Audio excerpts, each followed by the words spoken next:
It's only 25 after 6. Hello! Peace. Hello! We're live. There we go. Hi, I'm Richard. This is Hub, our homegrown game where a bunch of some writers and other people who co-created this world play in it. Let's start with whoever is on top left on the stream. Kathy, talk about your. Oh shit! Now you're not the top left anymore. It's fine. Jackie, tell us about yourself and your character. Oh, okay. I'm Nico. I play Jackie, a human ranger with a dark past. She grew up among pirates and was forced to do unspeakable things, and she escaped and hoped never to see them again, but she is now finding herself surrounded by all of the big bad slavers. So her mission in life now is to take them out and, stand up for those who can't stand up for themselves. And she's got an awesome You're using the pet crab. The ideal from your character sheet. Yeah. All right, Kathy, go next. Hello, my name is Kathy. I'm an artist. I draw. I have a Facebook and Instagram. You can find me at Kathy_arts. I play Nadal. They are a Karas, which is a race I created. They replaced the Drow on my home realm. So they're basically like elf crystals. And I'm a Twilight cleric. Level 6. Maybe. Oh, I see, Nico. You're just using an illustration as the background. Okay. When we switch over to the map screen, you'll see the illustration that Kathy did of her character. I don't see it on the. Mine looks like an anime character. But yeah. Oh, there. Yeah, I can switch it. There. Okay. There it is. All right. So JS, you're up. Hi, I'm JS Arkman. I am an author of science fiction and fantasy, as well as an audiobook narrator. I am playing Aiden, who is an Air Genasi, which means I'm in half Jinn, half air, and that's right, and half vermouth, shaken, not stirred. I'm playing an elemental druid, specializing in air magic.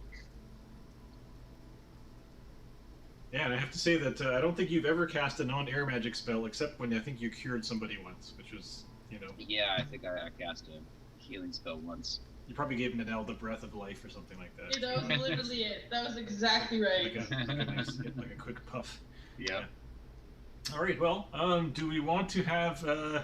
I'm worried that it's that JS feels like he has to do it now. But JS, would you like to read the recap from last session? Well, I mean, I just spent like 20 minutes editing it down to a manageable size, so I should probably read it. Sure. Okay, the recap from session 21, the Soul Forge. We begin with dragons. From the hole next to the engine, a pale white snout emerged, attached to a long, scaly neck and a sinewy, winged body and tail about twice as long as a human's. The beast shrieked, a high, shrill sound echoing down the long hallway to the north. More shrieks answered the call. The ice drake and its two siblings leapt into the fray. Jackie killed the first beast with a shot from her pistol. Its dying shriek echoed into the darkness beyond the engine, and a far louder cry answered from the frozen metal passageways, followed by the sound of huge wings and a body slamming into the walls. A much larger white dragon appeared at the top of the engine, roaring, its massive wings spread. The two remaining baby dragons manifested their cold auras, freezing all of the invaders. Aiden blasted both with lightning, while Jackie, up close, riddled both with an impressive fusillade of bullets from her two pistols. She rolled 2 nat 20s in a row and killed one with a shot to the head. The larger dragon, clearly the mother to the smaller ones, roared and flapped her wings, trying to bury the trio with ice dislodged from the ceiling of the cave. With ice crystals still falling through the air, Nadal slammed their shield down on the last baby dragon, hitting it to the floor with a nat 20 athletics roll. Nadal turned to the mother dragon and shouted, "Leave now, or we slay this one too. How many children can you afford to lose?" Her nat 20 intimidation roll was successful, and the dragon narrowed its eyes, hissed, and flew away back into the darkness behind the engine. Nadal released the last living baby and called out, "I can bring your babies back from the dead. Here is the proof." Nadal cast Revivify on the closest dead baby dragon, bringing it back to life. It shrieked as air filled its lungs. This inexplicably caused the mother dragon to become enraged, and she came charging back into the fray, I don't remember engulfing that. everyone with her icy breath. Nadal shook her head sadly and drove her blade There. back down into the There- newly there. resurrected baby's neck. Not sadly. Heels off. Jackie filled the mama dragon with lead, while Aiden continued to blast her with lightning. Nadal struck the final blow with a powerful Inflict Wounds spell, with both a higher level cast and yet another nat 20, blasting the dragon's ribcage apart in a shower of crystallized dragon flesh. End of combat. The dragon's horde was piled around the engine, a huge machine of brass, iron, and crystal, cold and inert. Gems and crystals, sun cracked and burned out, adorned its structure. In the horde were 4 head-sized white eggs, frosty, cold dragon eggs, and a slightly larger bluish one. Nadal touched the blue one and said, "Hello?" And a voice answered in Nadal's head, "Mama!" Yeah. Jackie Parrot to you. carefully placed the blue egg in her pack to be dealt with later, while the party divided up the rest of the horde. The dragon's treasure removed, Nadal focused on the engine. It looked like a crude attempt to replicate their home crystal formation from Carasteel in Ushladel. They postulated that to make this engine work again, it would need an infusion of living crystals. Nadal removed some living crystals from their body, including the crystal demon Githrax, and inserted them reverently into the iron sockets in the core positions. Aiden blasted lightning into a brass coil where Nadal pointed, and the machine began to hum. It got louder and louder. There was a great cracking sound and an actual breeze, as souls illuminated by the light of the pulsating crystals on Nadal and on the machine started to flow into it. Looking down at the engine, Jackie had a flash of memory and fear. Something about this machine felt familiar, and it scared her. Something about the Red Lady. She shook away the feeling. It seemed impossible that she could have been here before, and besides, this machine wasn't operational until now. One could almost hear the messages of "thank you" and "we're home" as all the dead from this place flowed into the Soul Forge. Before long, larger souls flowed in from above, Mushustu, friendly spirits of the air from Kamsin, often used to give the air people's ships the power of flight.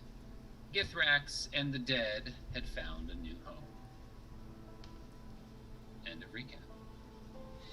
That's cool.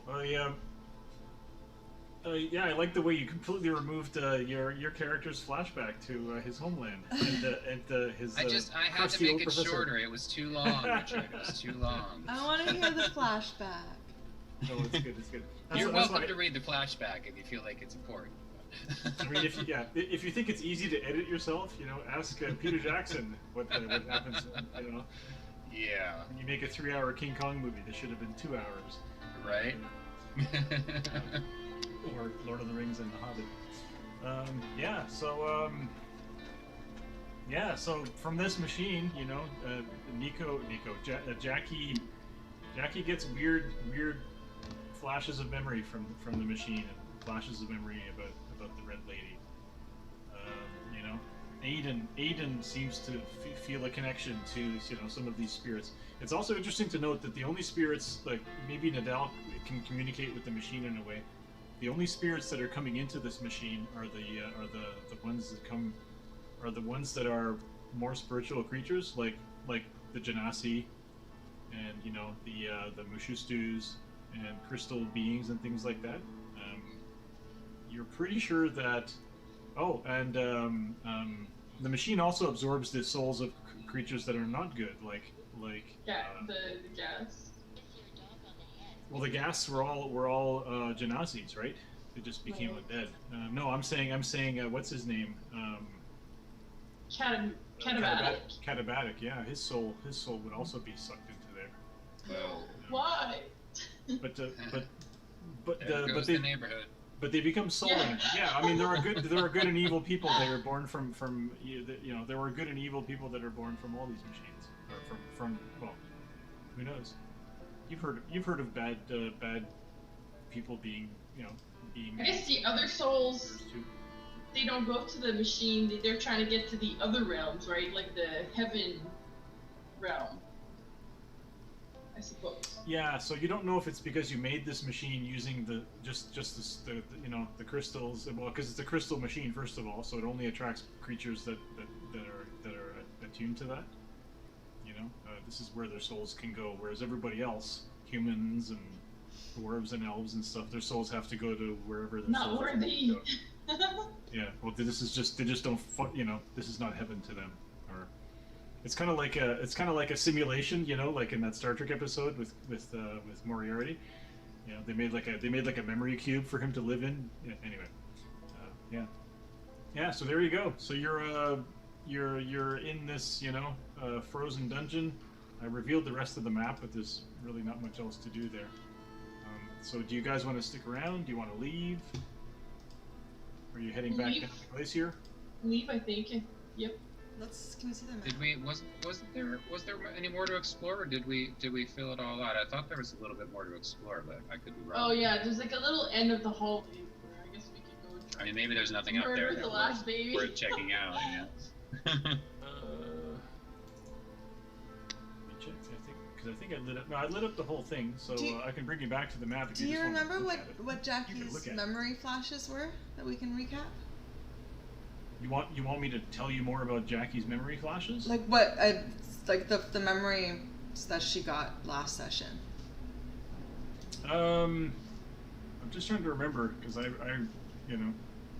What, didn't you read the recap, Jackie? It's No, I didn't have enough it's time. It's on Facebook. The unedited one that's like 1,700 words. It's on Facebook.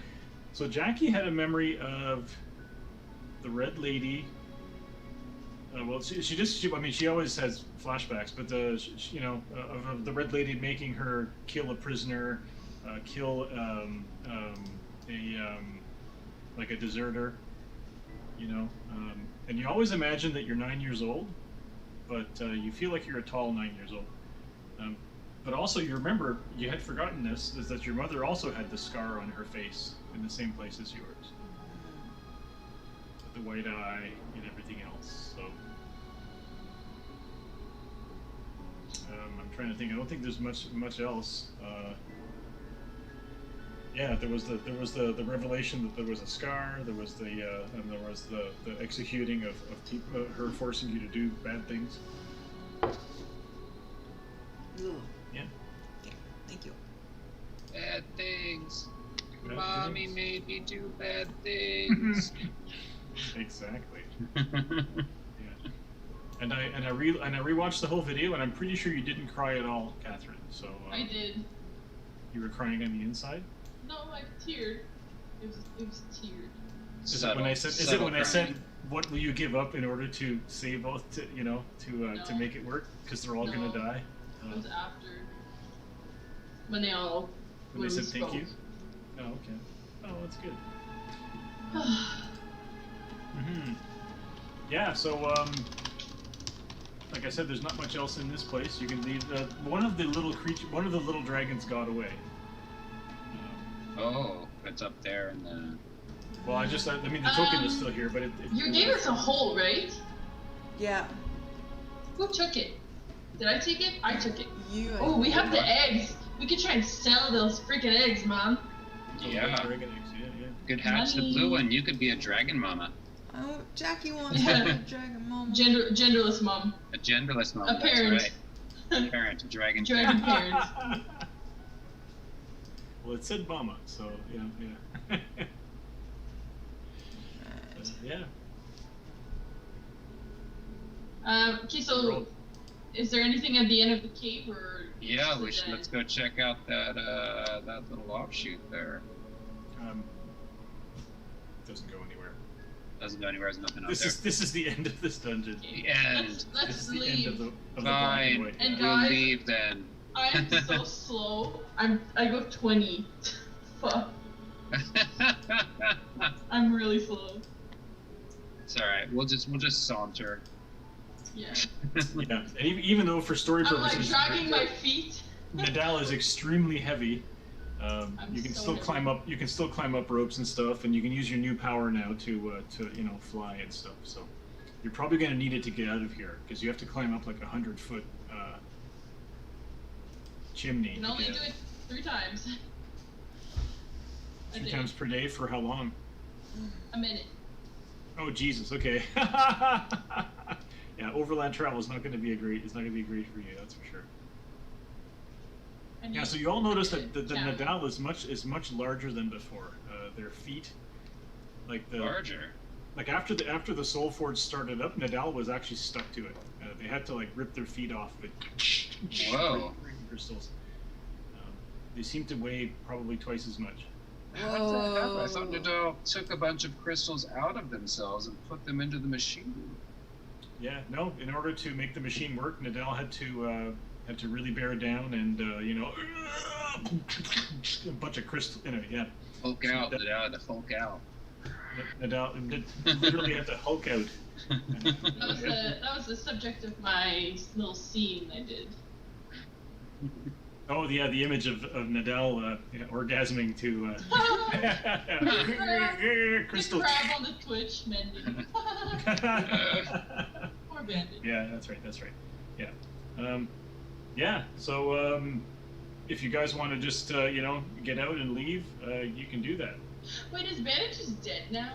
He totally died. No. He's coming back. Nope, Bandit's fine. So he. Good. Yeah, I don't want to the 5th edition rules for a ranger's companion Your are best kind friend, of horrible. your best friend forever that you've had since birth. That but would only literally level die 2. in every battle. Yeah. That you've had since birth, but only available at level 2. So I think do we it just, says work like our they way have down to the mountain, or are we just like back in hub? I just have a few. I just have a few things happening on the way down. So yeah. So you just need to tell me that you want to leave, and Okay, yeah. we're leaving. I think we are leaving. Okay. So I think it is so. yeah, and so yeah, Nadal. There are still souls coming into the Soul Forge, but they're starting to like space themselves out as they have to come great distances or further and further away before they get Nice. there. Bye, But crab. yeah, and crystal, like it's starting, like every time a soul gets added to it, more crystal kind of appears on it, and so it seems to be already growing. It seems as though this underground metal dungeon, whatever this is not, it's fixed in place. So the glacier is kind of like grinding, trying to push it, but it's not moving it. That's why it's kind of all crooked, because eventually the glacier is kind of like twisting it out of shape, but it's not moving.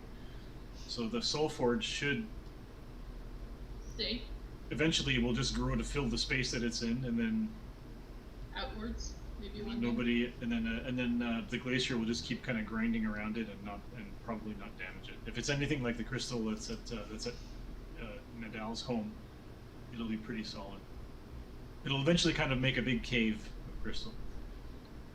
Yeah, so yeah, you head to the surface. There is the camp there. If there's anything you want to do in the camp, you can, but you guys kind of already searched through it before. The only difference is that there are no little dragons sleeping in the tents of frozen corpses. Oh, they moved on? Or were those the little dragons that we There's fought? then- Yeah, those are the ones that you fought. Oh. They clearly had some other way to get in. Exactly. Yeah, and so if you decide to move back across the glacier, there are not so many crevices that Nadal can't just use their flying ability to get across them each time. pretty much as you're about to get off the glacier, it's about dusk. You hear a cry. You hear a call out from in front of you. Hey! And it's Aliyah Aziz. Ah. Yeah. And a few fire genasi. She was the slave that. Oh yeah. Oh, Right. could I have tried to take some of the mama's scales? Yeah, sure. You just want to scratch off a few, like pry off a few scales, or what do you want to do? Yeah, some teeth, some scales, stuff to sell. Some good old Elder Scrolls stuff to sell. Like you just want to like bang out some dragon parts, you know, like. Yeah, some teeth, some scales. Take them with us. You want to make a survival check or a nature check, whichever you prefer. I'll do nature. You can always guide yourself. Succeed, Already did, I see. Okay. of course. Yeah. Shocker. What do I get? Hang on. You get 250 gold pieces worth of dragon parts.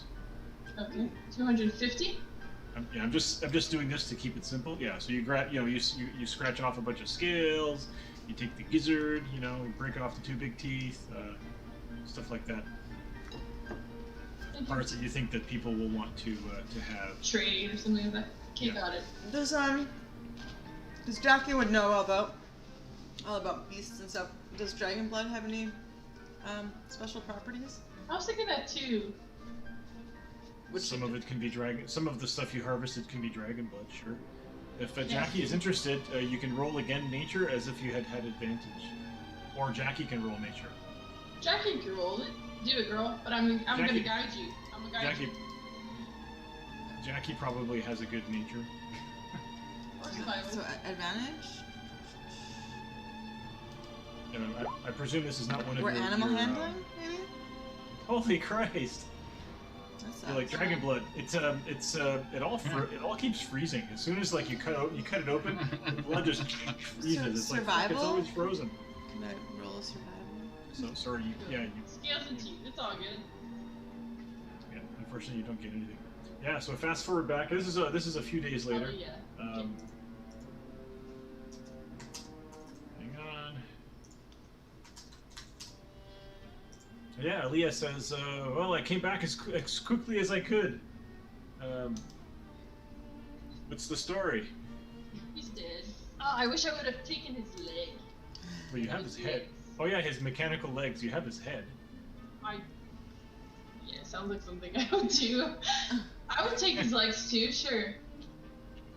Okay, yeah. Yeah, but you did say you took his head because you were going to ask him I was questions. gonna ask you. Yeah, we have his head. That's so fucked up. Great. Awesome. It's only in D&D where you get better answers from your prisoners if you kill them. Yeah. Because you can then just ask them questions after they're dead using clerical power. Yeah. So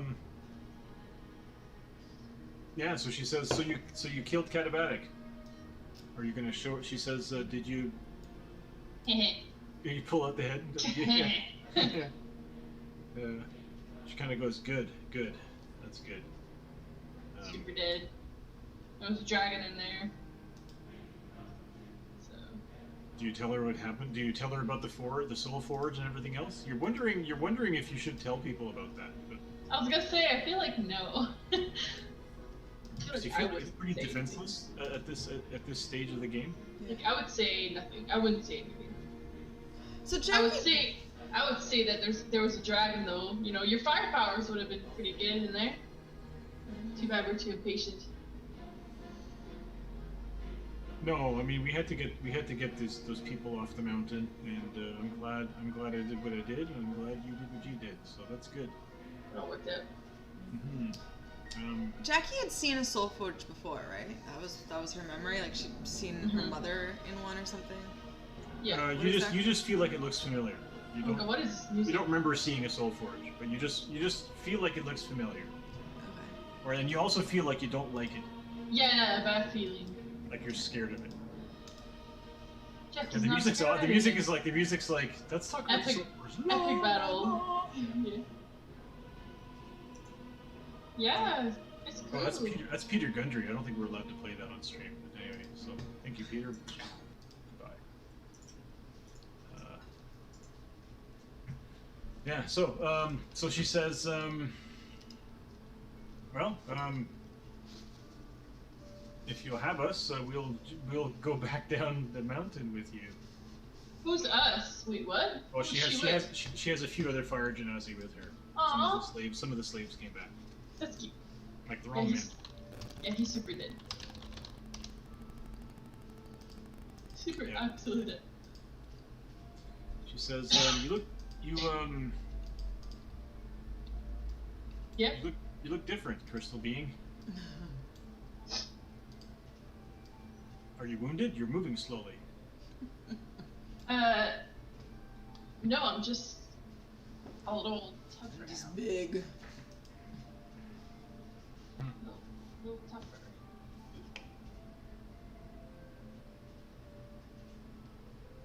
Well, Alright. good for you. Yeah, Alright, you yeah, know, so- it's crystal things. Hmm. You wouldn't Yeah. understand. So the four of you plus the 3 extra fire genasis that she brought with her, you can head back down the mountain. It'll take another couple of days. Do it. So 5 days. And you can get back. You can get back to Hub.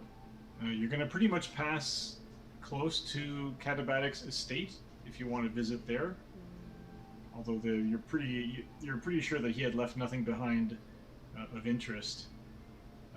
He seemed to be moving permanently up into the dig where you found him. So his estate, if you recall, was being run by his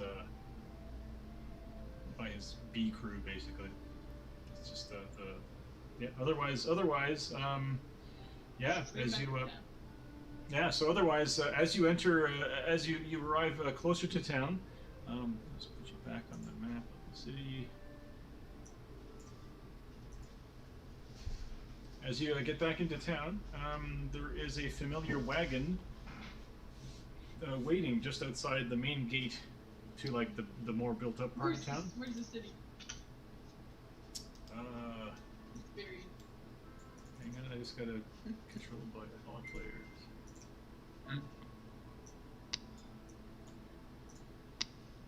I think this is that's the best map of the city. Can you bring it? Oh, yeah, there Yeah, it's on the front. Yeah, so you guys are kind of like at the top here, going along the river. Got down on the wrong thing. No, I'm not. Okay, yeah. Right up here. Just gonna zoom in a bit. Yeah, there's like where the dotted line is right above the word Overlook Ward. There's kind of a big, like an outer wall. It's not a very high wall. There's a higher wall surrounding the Baker's Ward. Each ward pretty much has a wall. And yeah, there's a covered wagon, a coach waiting with you know. with a dude standing outside with a sour look on his face. We're Is back. it this fucking guy, man? Max, whatever the fuck his name is. He's Maxar. Motherfucker.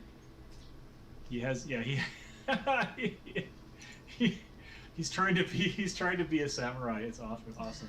His name is Maxar Distemper. Hang on. He's got this temper, alright.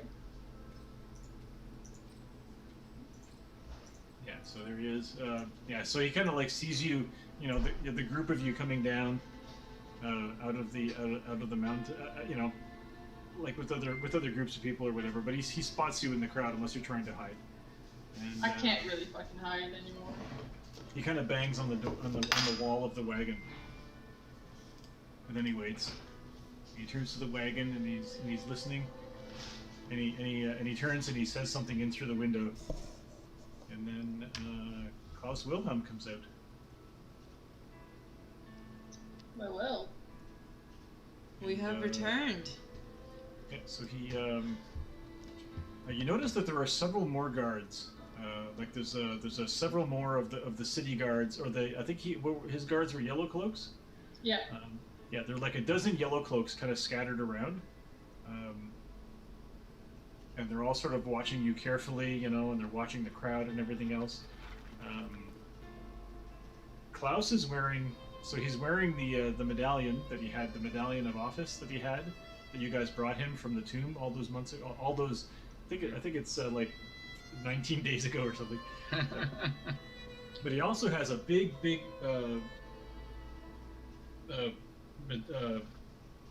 sash around his neck, made of metal medallions. That seems very heavy on him because he looks like a half elf. Well, it's not. Yeah, and he's kind of dressed like a mandarin, it seems to be a sign of high office. So you can make a history check to see what it is, or Maxar kind of like starts walking towards you guys.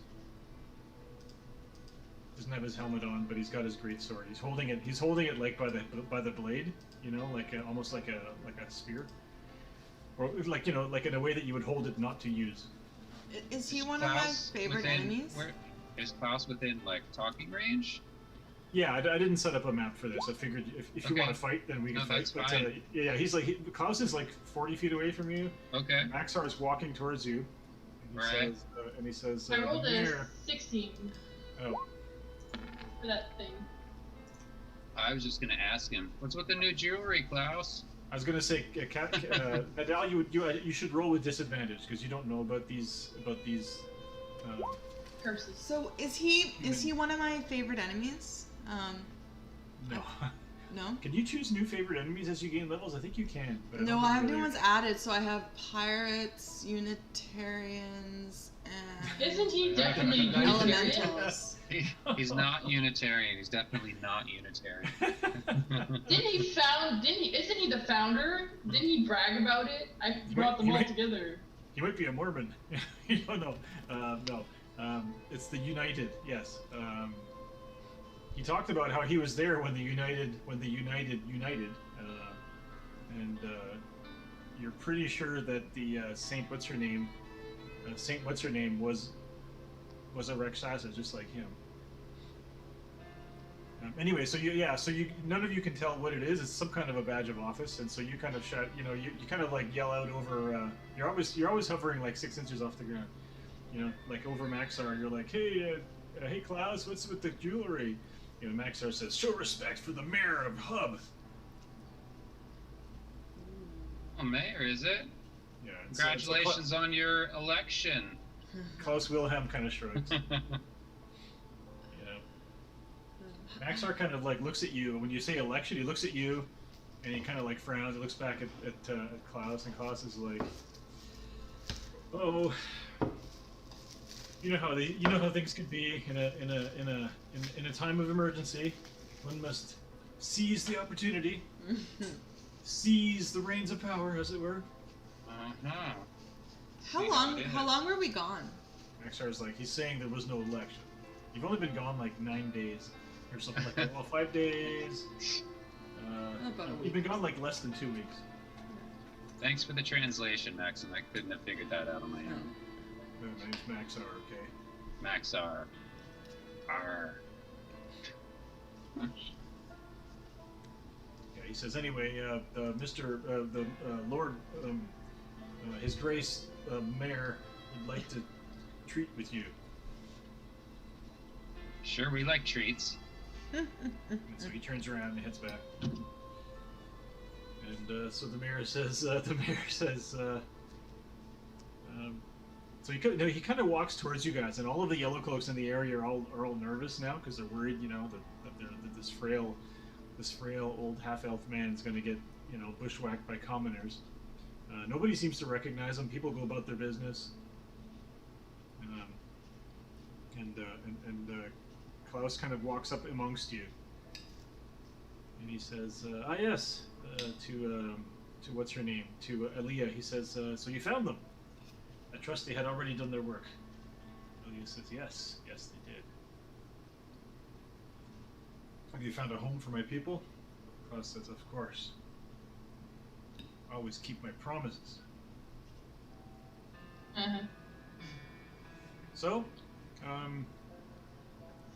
he kind of snaps his fingers, and then the guards kind of like start ushering people away. so that there's like a big circle of nobody around you, and he says, "We can speak. We can speak. So tell me what happened. I'm always curious to expand my knowledge. What did you find up there in the glacier? What was Katabatic working on?" Unknown. Yeah. A lot of destroyed stuff. You want to make a big No. a big deception check on that? Does anybody want to pitch in and help? Yeah, well, so Jackie will tell a bit of the tale. And, well, we found him up there, all right, but yeah, everything was in ruin. We killed him. Yeah. We turned around, and here we are. Did you bring back proof that you killed him? So you pull out the head. Okay, so. Yeah, there was a dragon, so it seems like the dragon wrecked a lot of stuff up there. So Nadal, do you want to make a deception check with advantage because Jackie helped you, or Jackie, do you want to make a deception check at normal chance? Jackie should do it. I have a -2. Oh, okay, yeah, I'll do it. All right. +1 deception. Are you fucking kidding me? So No!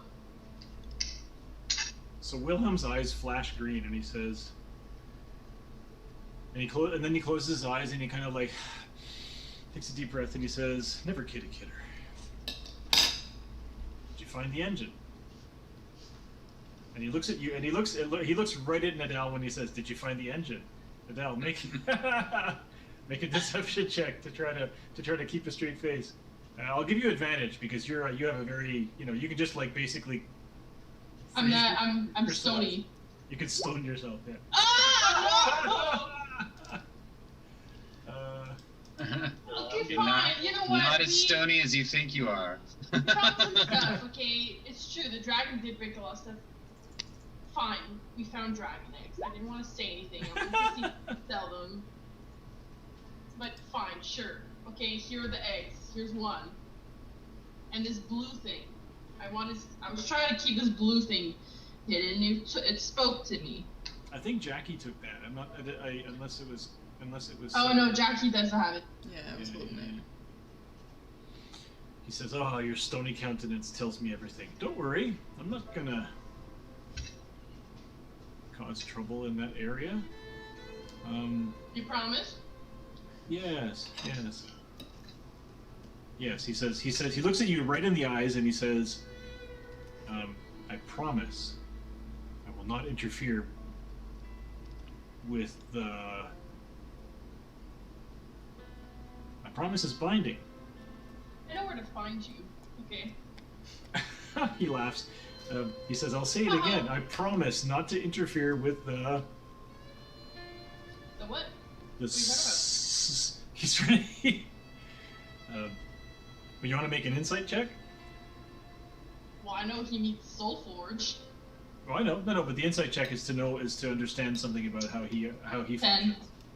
10. You're pretty sure that if you say Soulforge, his promise to not interfere with the Soulforge will be binding for him. He's willing to promise not to interfere with it if you're willing to confirm that it exists.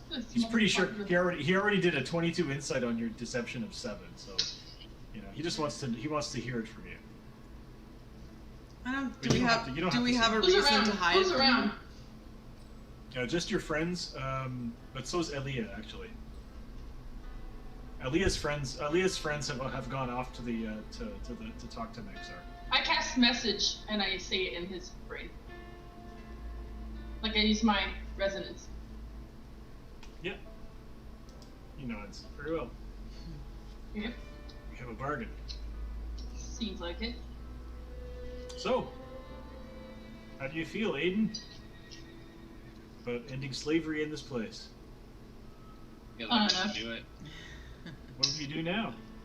There's no work left to be done. It's not true. I don't think We know that's there's true. somebody in the Titan's teeth. That's right.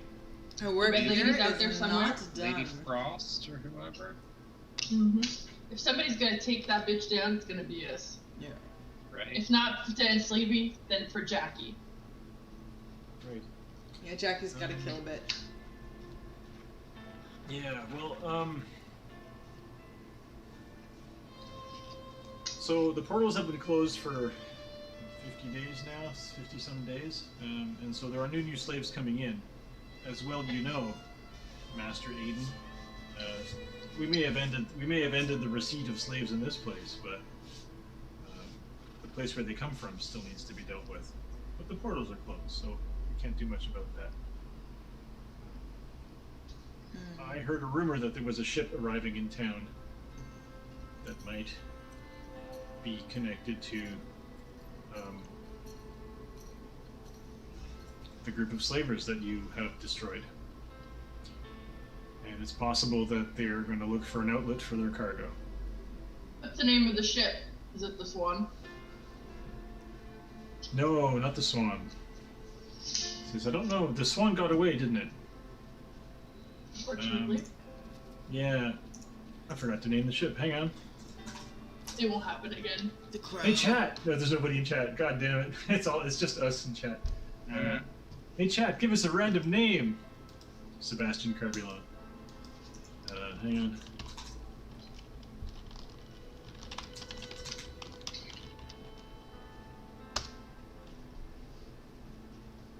Just a second. A Voyager. Crow's foot. No, it is the Sun Star. Boring. Yes, it is the Sun Star, and she's due to arrive. And he knew that all along. We shouldn't doubt the DM. No, I only just found out from my little birds.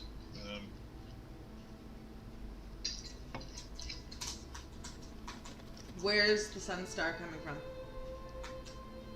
Well, the Sun Star came as most ships do.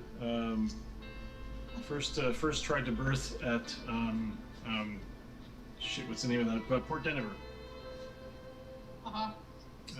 But could not find. Well, they left Port Denver in a hurry, and presumably, since it takes about a day to get from Port Denver to here, or 12 hours, they should be arriving at the docks in about 6 hours or so.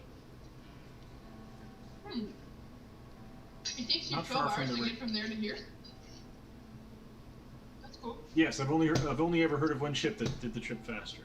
Oh yeah. And he looks at Jackie, and only one captain.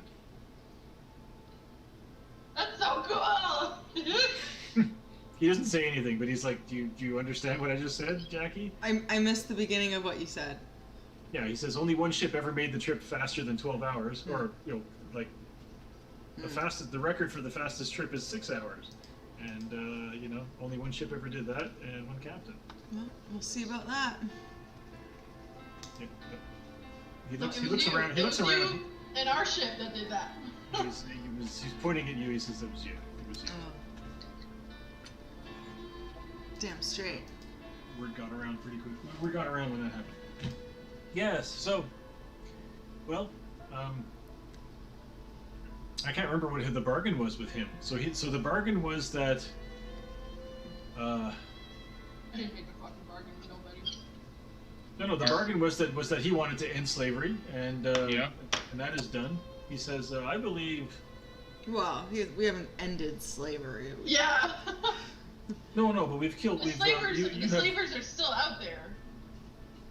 He says yes. Well, while you were up the glacier, finishing off, Katabatic, who was the last big lord involved in the trade. My yellow cloaks have gone around town and shut down all of the smaller traders. And in fact, I was able to accuse and execute several more council members. And so my That's convenient. after a week, when martial law was lifted, I was able to, as the new mayor of Hub, pass my legislation banning the grandfathering of slave ownership in this town, and so there's a bit of chaos happening right now. How do your grandfather knew slaves? That makes no sense and never fucking did. No, that was never legal. No, that was Okay, not tell me more about the ship. the Sunstar. Yeah, what's its connection? She well, as many ships that come in from faraway portals on the other side of the world of Hub, and it takes them a while to get here. And so presumably this ship has been sailing with its cargo for a while. Conditions are never good. As you know, slave ships are very awful places. You're insinuating that they have slaves. Yes, I did not make that clear. Yes. Yes. Yep. Cool. Target acquired. I would, if you're worried that I'm sending you to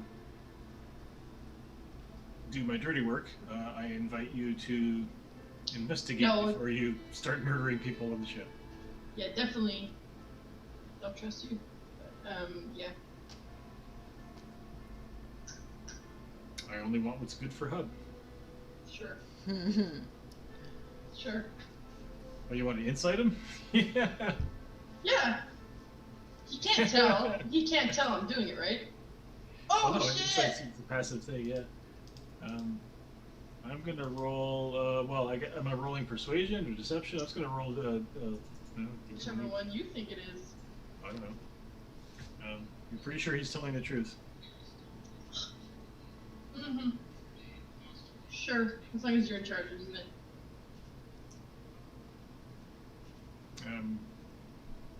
Yeah. So he looks at all of you. He says, "I do believe you've all gained some experience up there on the glacier. Good for you." And Level 6, bitches. and What level are you?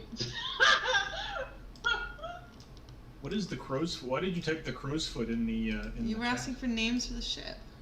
Oh, okay, that's a cool name. Cool, interesting name. Yeah, but it's the Sunstar. So, yeah. It's too late. Major piece. So Mayor Klaus says, well, I guess that concludes your audience with the Mayor of Hub. He smiled. Mm-hmm. Mm-hmm. You know, as soon as you die, you're gonna get replaced. Oh, what? Well, I hope I won't die. Be replaced by another bureaucrat? Oh, I thought Maxar was speaking, sorry. Oh, sorry. No. Yeah, so... Yeah, Oh, he was talking about himself in third person. Oh, cool. Yes, that's right. One So he kind of raises a hand, you know, and Maxar comes clomping back towards you. And, yeah, then now you can say that to him if you want. No, it's okay. Okay. Maxar says, "It's all correct, my lord." You know, and the mayor says, "Yeah, yes." And he kind of walks back towards his wagon, and they go. And so Aaliyah, well, he says to Aaliyah before he leaves, he says, "You and your people are welcome at my estate. You can stay as long as you want. You can work there if you want for fair wages, or you can strike out on your own, whichever you prefer." And so Aaliyah kind of turns to you guys. She says, "Well, I guess that's it. I guess so. Take it easy." Thank you. So she heads off. You know, with her 4 companions. They all seem to be subservient to her, the 4 men, and they head off. Well, they stay in the upper ward, and they're heading towards north along the mountainside. Okay, let's go back to our ship so that we can speak with Garmouche and some of the other kids to see what kind of shops there are in this town. Okay. And see what Cog's got. We have half-plate armor, we have those eggs, we have scales, tea. Oh, I forgot to mention something. So the wagon starts to pull away, and then it stops. And Maxar bends down and listens. He kind of bends down and listens to the door, and to the little window by it's kind of like a stagecoach, and he kind of climbs down, and Wilhelm hands him like an envelope, and he brings it to you guys, and he gives it to Jackie. Oh. He says, "Master forgot to give you this." What is it? A letter. Can't read, and he heads back. No, he can probably read. He says he can't read what's written on this. Okay. It's written in a pirate script, and it says. No, it's canon now. So, He can't read. It says yeah. It says on the cover of it, it's like sealed with wax, and it just says would he write the red lady on it? No, he would just write to Jackie. Just Jackie. What? And it's sealed. What does it say? You want to open it? I think I'm gonna bring it back to the ship, but I'll read it there. Check your mailbox. It was posted to you, so you can read it in real time. No, I didn't. I was kidding. And I had that he was going to tell you, but I think it's cooler to be in the letter. Okay, so you're going to head down to the ship. Yeah. Yeah. Okay, yeah. So I don't even remember that map. Surprise. With all the crew members. Yeah, I just want to grab all of your tokens. Hang on. They seem to be. Oh, because I moved this thing to the top. Okay, hang on. Move this out of here. They're back.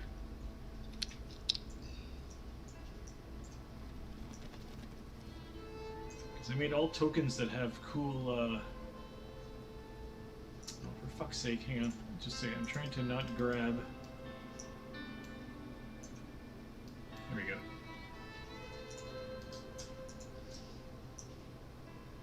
Okay, got them. Okay, I'm going to bring you to the other map. Yeah, and like I said, this is going to be a pretty kind of loosey-goosey session. Where is the... Setting up the next arc. It's all good. Is that what we're doing? Yeah. So I'm going to delete all of the people off of here.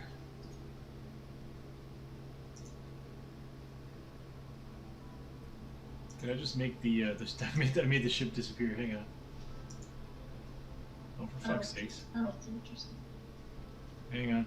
Did I move you to the other map? Did I move you there? No, I don't see the other one. Well, that's because I'm not as smart as I look. And you don't look that smart, so. I ain't no genius. Have some background.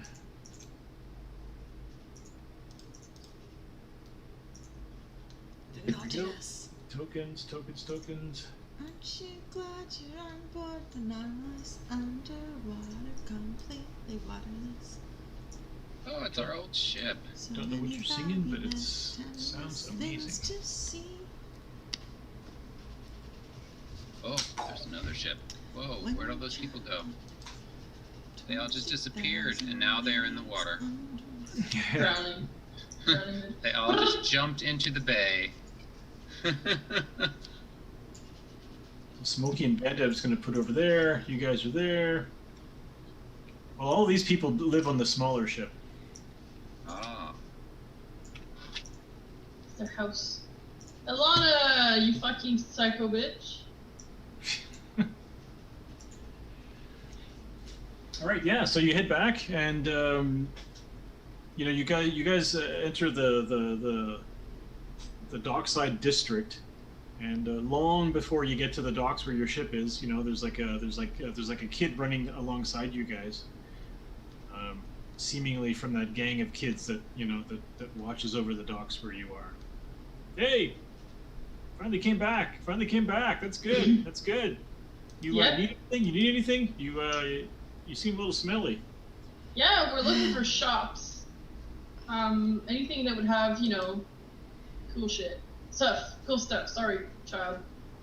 You want to buy weapons? Poison? I've got some stuff to sell, some unique stuff, some weird stuff, and some armor. Okay. And I want to know what kind of shop would have any kind of magical items, I guess. Magic shops.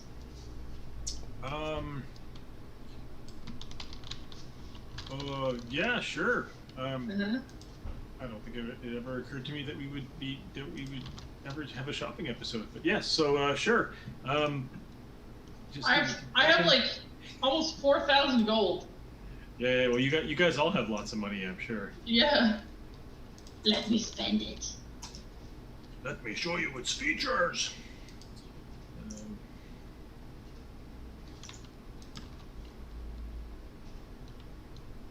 Yeah, so we'll have a shop called God, I'm making this up. You gotta make it cool in one, man. Under pressure. It's called the Dragoon's Spittoon, and yeah, it's a retired soldier. Hang on.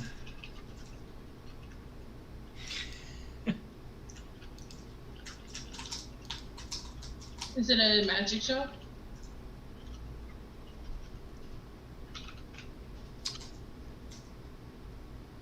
Dragoon's Spittoon. Yeah, it's kind of like a general store, retired adventurer that has a whole bunch of items. You know, guy's name is Frostbeard. Frostbeard. Is he a dragonborn? He's a dwarf. Oh.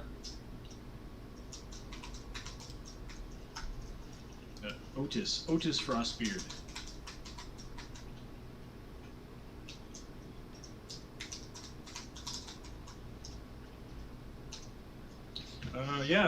So the kid tells you, yeah, there's the Dragoon Spittoon. They have stuff they buy and sell. Okay. They can find items for you. They can take consignment, things like that. Cool. Where is it? Do I go there now? You want to go to your ship first? Guys? Sorry, what? What do you guys want to do? I kind of want to just sell and buy whatever we want and then go relax the ship till we have to leave again. Sure. Okay. So the kid sort of says, the kid kind of looks around. You see, so you want to go straight to the Dragoon Spittoon. The kid says, sure thing. Looks around, shrugs, and just leads you to the Dragoon Spittoon. Clearly was looking for someone to give a message to say you're not coming yet. Oh. And they're expecting you, and it's just like he just wanted someone to know, and you couldn't find anyone. Cool. Yes, thank you. And then I'll give him, 2 gold? Sure, here you go. Yeah, it's a second here. 2 gold, that's more than he'll ever see in his life. Yeah, he's a young furbolg. He's I love furbolgs. God damn it! Hang on. Just I hate words so much. Yes, a young furbolg, named Raj. Raj? Yeah, R-O-J.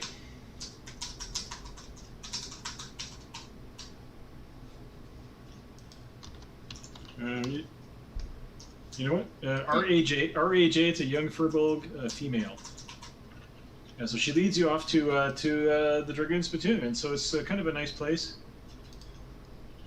My Mac just went to sleep, so it makes me feel like the stream stopped. Stream? I see it. What's a furbolg? I can see the stream. Okay, yeah, I see it. I don't know why my computer went to sleep. Usually when the streams are running. No, it's frozen. Take me to the shop. That's why. Yeah, so so they bring you to the Dragoon Spittoon, and it's just an unassuming place. Kind of like it has like the pawn shop look to it. There's bars on the windows. It's got like dusty stuff in the windows.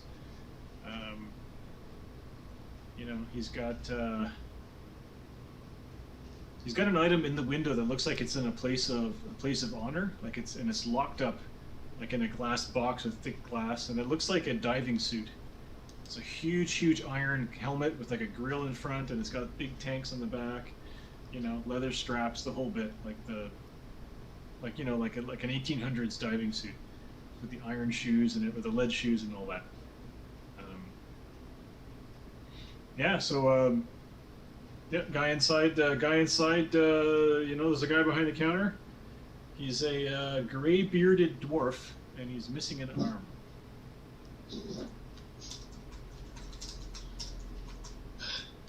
Instead, he kind of has a like a prosthetic, and it looks like it's just like it looks like a crowbar with like a tine and then another tine there, and he uses it to grip things and stuff. Oh. And so you guys just walk in, and so who goes in first? The red lady, the windy air genasi, or the glowing crystal being? I'm pretty slow. I'll walk in. All right. So you kind of walk in, and he's just sitting there. It looks like he's doing the crossword. He looks up, does a double take, you know, and he sits back in his chair, and he sneaks a look into the mirror. He's got a mirror off to the side, like an antique mirror, and he kind of like slicks his hair back. He's a dwarf with gray hair, so he's probably like 200 years old. And he says, I'm 50. Sorry, what? Nadal's 50. Yeah, that's not so. Anyway, so he turns to you and he says, I thought you'd be taller. Thought you'd be younger. Well, I thought you'd be older. I'm pretty What sure the fuck? he thinks you're the red lady. Yeah, I know. What the fuck? Is it finally time? Are you What's ready? happening? He thinks you're here to kill him. Oh, so he's on our side. Yes. I'm gonna say, what do you know of the red lady? She never goes anywhere. Like, if she walks into a place, it's because she's there to kill everybody inside, obviously. Well, I mean, I hadn't heard that the Phoenix was in town, but well, I've had a good life. I want to get your glasses checked.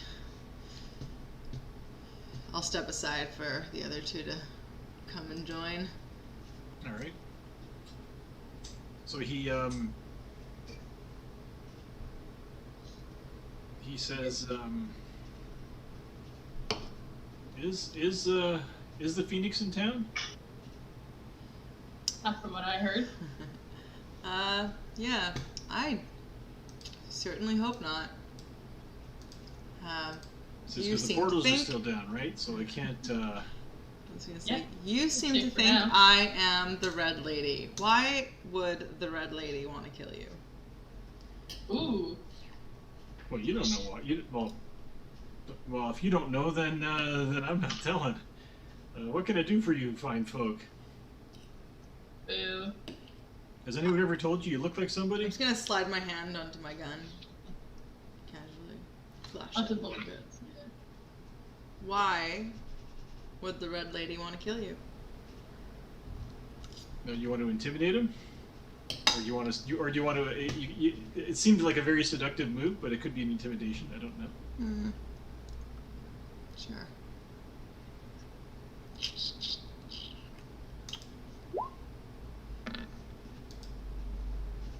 $16.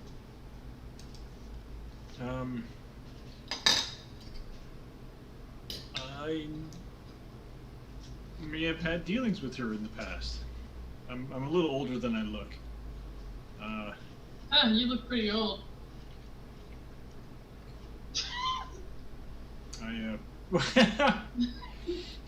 He says, well, clearly I made a mistake. I'm sorry. You just look like, well, I mean, someone must have told you before, you look like the red lady. It's uncanny. I'll say, well, sounds like you might have some information that we might be interested in, and, Oh, sure. Nothing, everything's for sale in this place, except my arm. You gotta use my arm. Now, we might just have introductions are in something order. that My you name want. is Otis Frostbeard. Adele. Well met, Nadal. Hmm. He looks at Aiden. and also at Jackie, because Jackie hasn't said who she is. Is there actually frost in your beard? Well, he says, well, I used to be Otis Blackbeard, but I got old. And your So you beard can make- got cold as you you can got make it- older? No, it's. He looks at Jackie. He says, no, it's when your beard turns white. They say you got. Oh. Anyway, make a history check, Nico. Jackie.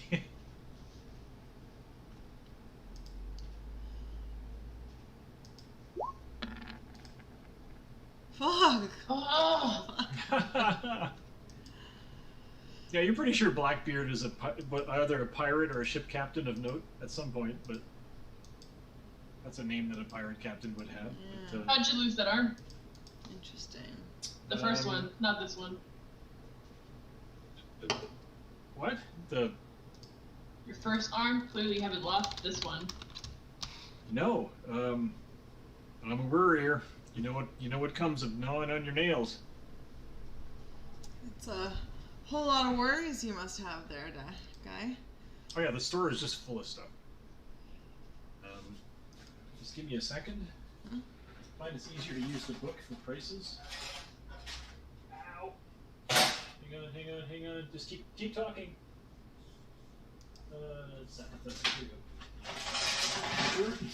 It's like he literally does that. He's like, I got my ledger that keeps track of stuff, and he opens a thing, and there's like a portal to another world. No, portals are all not working. Yeah, he says. How would Dimension Door work? He says Dimension Door doesn't work. Hasn't worked since the portal's closed. What?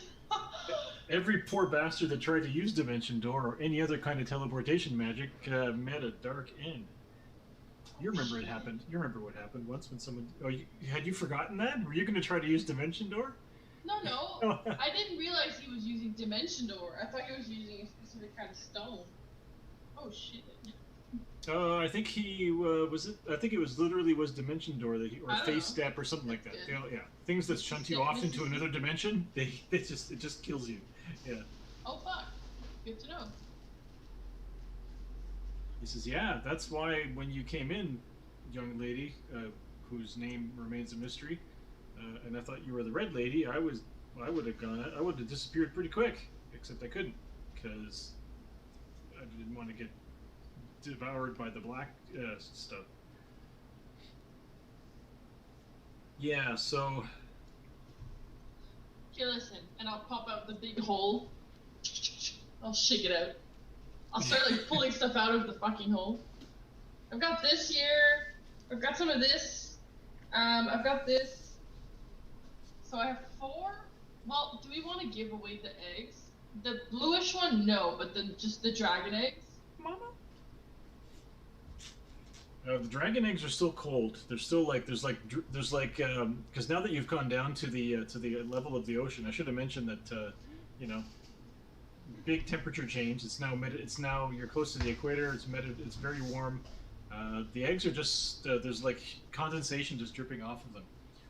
And so he puts on like a pair of these glasses with like dials and stuff, and he says, "Oh." But do we want to give the eggs away?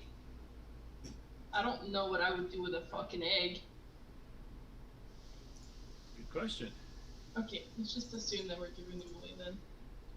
You don't want to be a dragon parrot? Yeah, we still have the blue one that That's says what mom. I mean. We've got that one, but the Oh, other four. you're not selling the blue one. No, Jackie's not even gonna take it out. I don't think. Got it. We're keeping that one. But the 4 white dragon eggs. I've got a vicious weapon short bow. I have half plate armor, chainmail. I have 250 gold's worth of dragon parts. I want to keep some teeth though.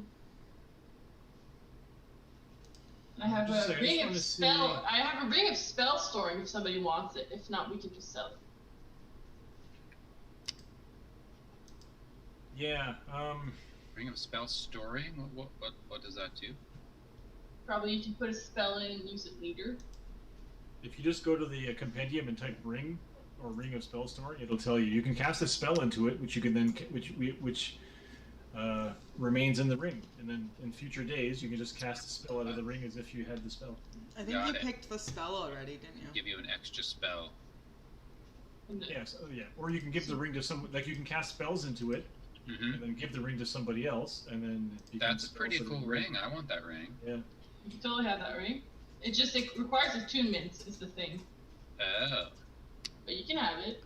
Take it. Let me see how many things I have attuned, because you can only have, what was it, 3? You can store up to 5 levels of spells in there. Up to I don't understand what that means. Up to 5 levels of spells? Up to 5th level spells? Or what? Well, up to 5 levels of spells. So you can put 1 5th level spell, or a 4th and a 1st, or a 3rd and a 2nd, or 5 first level spells. So you can put multiple spells in as long as they total up to 5th level. Yeah. Wow, that's pretty sweet. Yeah. And the spell uses the slot level, spell save DC, spell attack bonus, and spell casting ability of the original caster. So like if an archmage gives this ring to a peasant, and the peasant would be like, disintegrate. Well, no, that's too high level. But fireball, whatever. So right. Yeah. Cool, man. Yeah, I want that thing. That's great. The guy's like, it's yours. Okay. You had days to do this anyway, so you could have done that. That's what I was thinking. I gave it to Aiden before, so he could just put spells in as if we had done it in the downtime. Yeah. Second here. Yeah, so he says the way I do magic items is, there's a value for rare items and uncommon items and things like that, and I would give you half the value of such an item if you want to sell it to me. Half the value. Yeah, I need to make a profit when I sell stuff, so that's how. Yeah, what if I told you that we're here to shop and I have money? Could we bump it up to more than half? You seem like you're a good haggler, right? Shouldn't be any trouble selling this stuff. I feel like we're haggling already. Oh, I wouldn't know about that. I'm not a good haggler at all. I don't even try, but... He said, I've never seen a being like you before. Can I ask? Are you... You look heavy. You look good. You look like you're not suffering under this terrible heat. You looking... Yep, I'm heavy. Was there a question in there, or... No. Are you mineral? Are you vegetable? You seem to be a bit of both. I mean, everything comes at a price, right? I can tell you all about me if you want. If you want to maybe bump up the cost here. No, I'm not that interested, honestly. Great. Cool. So he looks at Jackie. He says, "You never, we were never introduced, young lady. I don't think." That's information that is valuable. My information. My name is a valuable piece of information, and I did try to sell it to you. Mm-hmm. Anyway, so what is it that you have to sell? You have a bunch of loose items. I have 4 white dragon eggs. I have a vicious weapon short bow. I have a +1 half-plate armor. I have chainmail. I have the dragon parts, but I want to keep like a scale and like a tooth or something just for keepsake. And I have a bunch of potions. I don't know if we want to keep all of them. And I feel like you want to keep a lot of the magic items too, to give to your crew or to keep for yourselves. I don't know, that sort of thing. But okay, so we'll sell the white dragon eggs. I'll sell most of the dragon parts. Yeah, the dragon parts I gave you a value, which was I think 250, and that's how much you would get. That's how much you can get for that. It's not a magic item. So okay. He offers you 200 for each egg. He says, "Yeah, dragon eggs. There are some rich assholes in this town that'll pay good money for." And there's 4 white dragon eggs. That's what I have written down. For a white dragon sorbet for sure. So. Okay.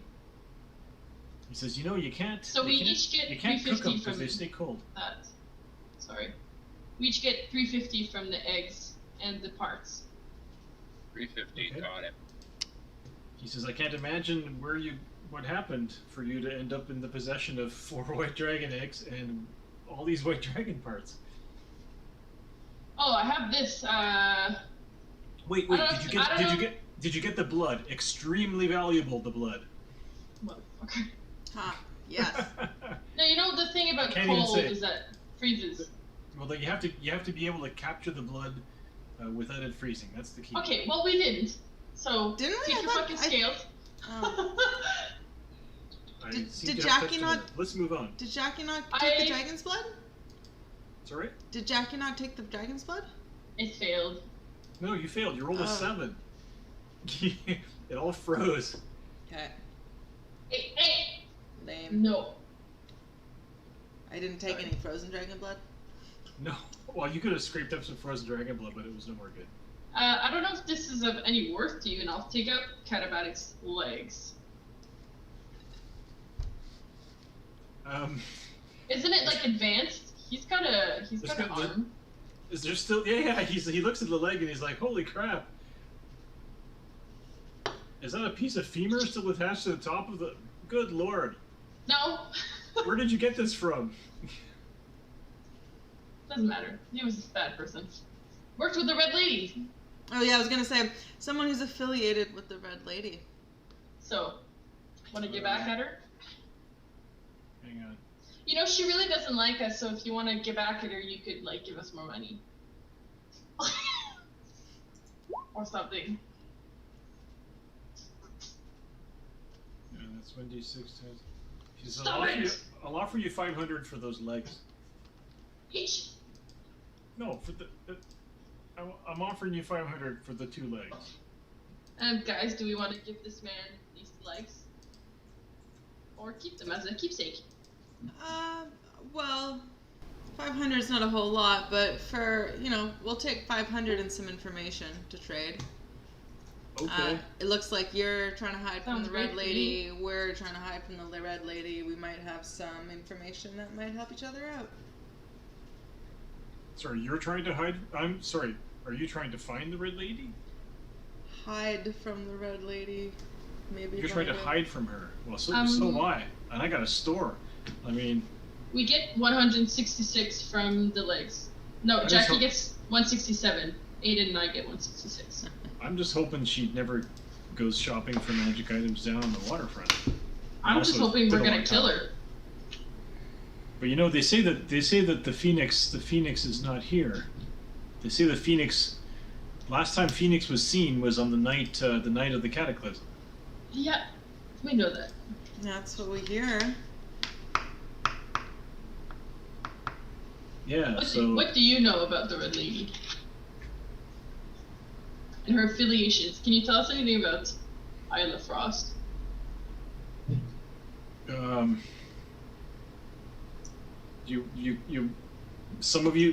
of you can make an insight check with advantage. I figure that'll be unless you all want to just make an insight check. Somebody else can do it. My insight is 5. I can roll do it. one of mine. Go for it. Never mind. Oh, it's just wisdom. Okay. Never mind. I feel like you can't give yourself. Or I guess if you're always humming. It's just toggled. Yeah. Wow, Aiden, nice. Yeah, so he reacts pretty strongly when you mention Isla Frost. Ooh, spill the tea. It's like, yeah, sure, 500 gold pieces for the legs, and I'll tell you about Isla Frost. Deal. Do you want her dead? Well, I don't want anybody dead. I have a store. I just, Oh, I want her dead. Never mind then. Like I have a good retirement. I'm doing fine. I just, I like talking to people and, Retirement selling sounds a things. lot more lovely You used to be a warrior. when you're alive. Sorry? So retirement will probably be a lot more enjoyable if you're alive to tell the tale. What, you're gonna kill me? No. That's not very nice. Anyway, he says, yeah, willing to tell you about Isla Frost. She's a treasure hunter. I bought stuff off her before. She's up in the Titan's teeth. What's her connection with the Red Lady? I don't know. If there's I don't know. There's I some mean, of a that lot of treasure people happened to be work for the Red slaves. Lady, I guess, but Not anymore, they're all fucking dead. Did some of that treasure happen to be slaves? I don't got nothing to do with slavery. I gotta tell you, I'm not a fan of what them slavers was up to. You know, he kind of nudges the legs. He says, "I'm not a fool, but you know, there's rumors that that Fisher lady's doing some dirty deeds." Fisher? Fisher? Isla Fisher, the actress? Did I call her Fisher? The Fisher lady? Sorry. She's got crazy eyes. I think Isla Fisher's awesome. I think she's married. She's married to what's his name? Borat. Yeah. Mm-hmm. Sacha Baron I Cohen. loved her in Tag. Yeah, Tag is underrated film. It's good fun. It takes a lot of liberties with the real story of these four guys who used to get together once a year to play tag. But Whatever. she plays the crazy wife of one of the guys who's like always wants to.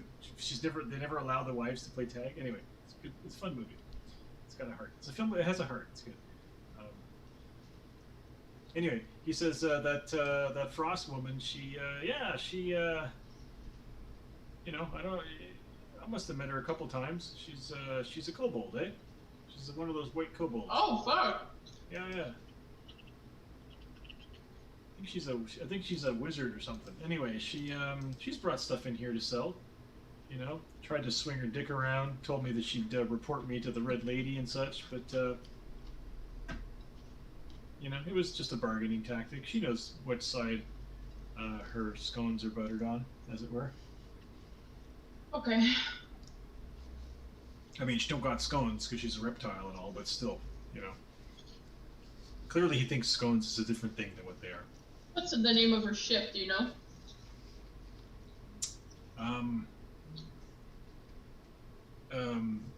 Is it, hang on. Oh, I lost the chat because I had to restart my Crow's thing. feet. The crow's feet. It's the The crow's The crow's foot. foot. The sun? No, it's the sun star. Her ship is the crow's foot. There you go. I hadn't thought about that. Oh, not the sun star. Wrong one. No, that's a different ship. Okay. What do you have for sale that is cool? God, my keyboard's all fucked up. And I think when I typed it, it did something. Hang on. I'm just typing it down in there so you can see it. Fuck, it's terrible. Okay, sorry. I have notes. It's good. Yeah. So her ship is the Crow's Foot. She hangs out in whatever that big city is in the you know the Titan's teeth. Hang on, let me tell you. I'll tell you in a sec. It's the biggest city. Yeah, so what she does is so the Titan's teeth is full of old ruins. There's all kinds of stuff in there, and she's brought me some doozies. She brought me that big diving suit that's in the front window. That's always for sale. Oh my god, I would die. I can't read him. Sorry. Can't wait to show this map to people.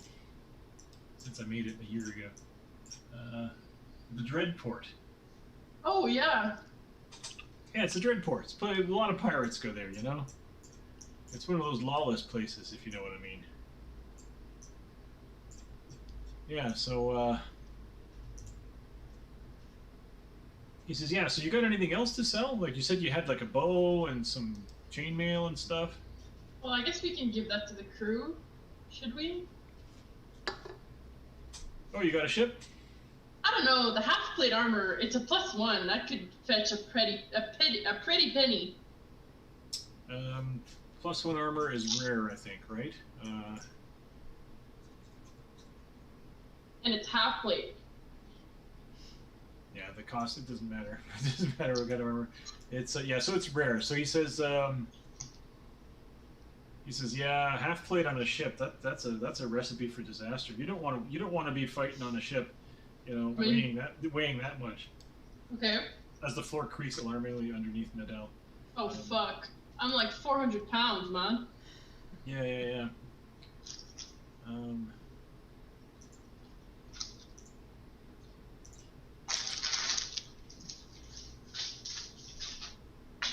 That seems like too much. No, I don't think so. Seems great. You rolled double 7s. It happens. Yeah. So So I feel like these prices are too high. So he says normally I would sell a suit of armor like that for 7,000. He says I got one over there, scale mail, you know, enchanted at that level of magic. So he says I would offer you 3,500 for it. Really?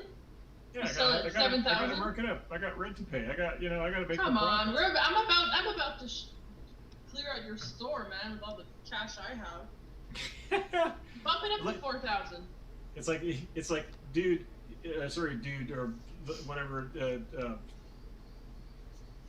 Otis. I would have you know that my competitor across the street, Magic Item Stop, they pay very little for stuff that you sell to them. So you know.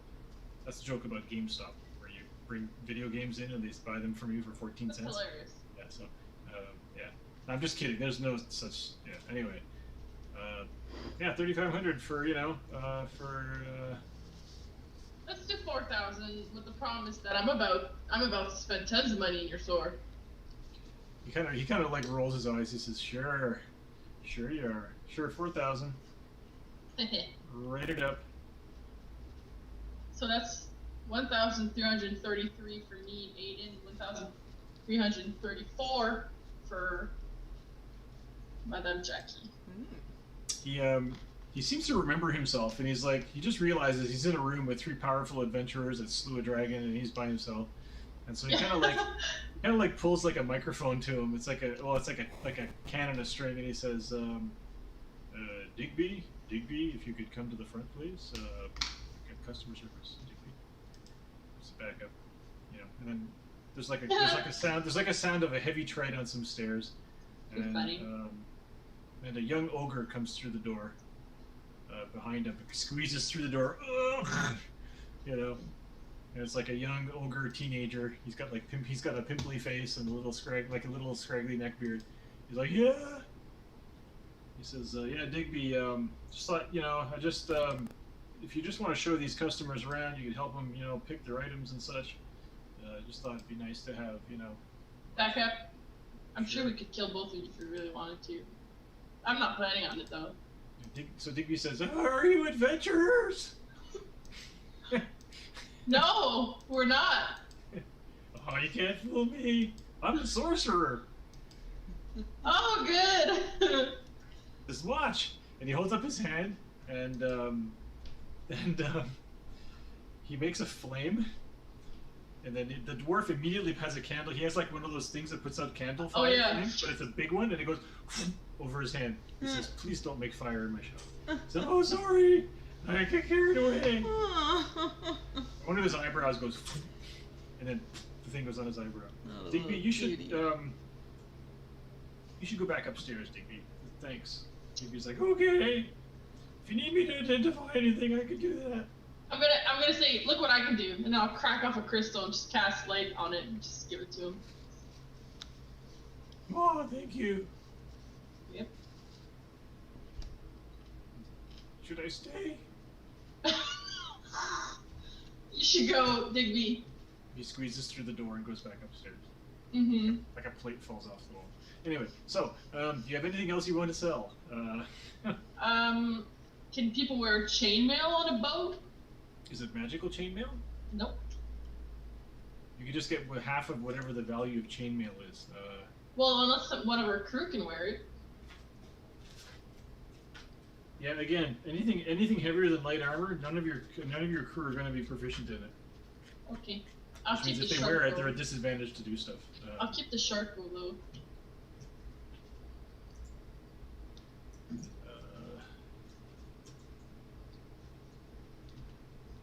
just gonna look to see because I don't know how much armor costs. Armor. Huh. Fine.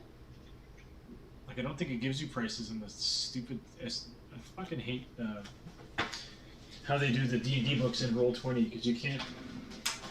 It says 75 gold. There you go. It says I'll give you 40 gold for that one. Yeah, huh? Who'd you get that from? Like, I'm just asking. Do you remember where you got that? Nope. Probably just took it off. Was it like the ogre mage or something? Because the ogre mage. I have no idea. Yes, And it's big. It's really big. Digby could wear this. Yeah. It's 13 for me, Aiden, and 14 for Jackie. Jackie's getting all the. Jackie knows which side her scones are buttered on. Is it what, 14 gold? The front. Yeah. So, anything else you got? Nope. I just want to shop. What do you got? All right. Well, let me randomly make up some stuff. So typically, if you want to buy uncommon items, just let me know what you want. You can, in fact, look it up. Look up uncommon items in D&D. They would only cost 500 gold pieces each. I feel like we need Rare potions. items would cost 7,000 gold pieces each. Yeah. Okay. And potions cost half as much. So, like an uncommon potion would cost 250. I want potions, please. Sure. I have one potion of healing. I'd like some kind of superior or greater or something. He says it's never worth it. It's always worth it if you kill people and take their potions, because superior potions are like 700 gold pieces. It's ridiculous. Wow. Okay, but I only have. What do you guys have? Do you guys have any potions of healing?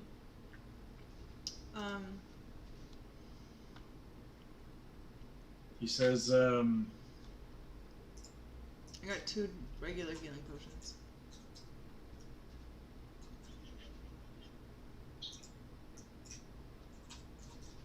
hang on, I'm just going to look up the potions.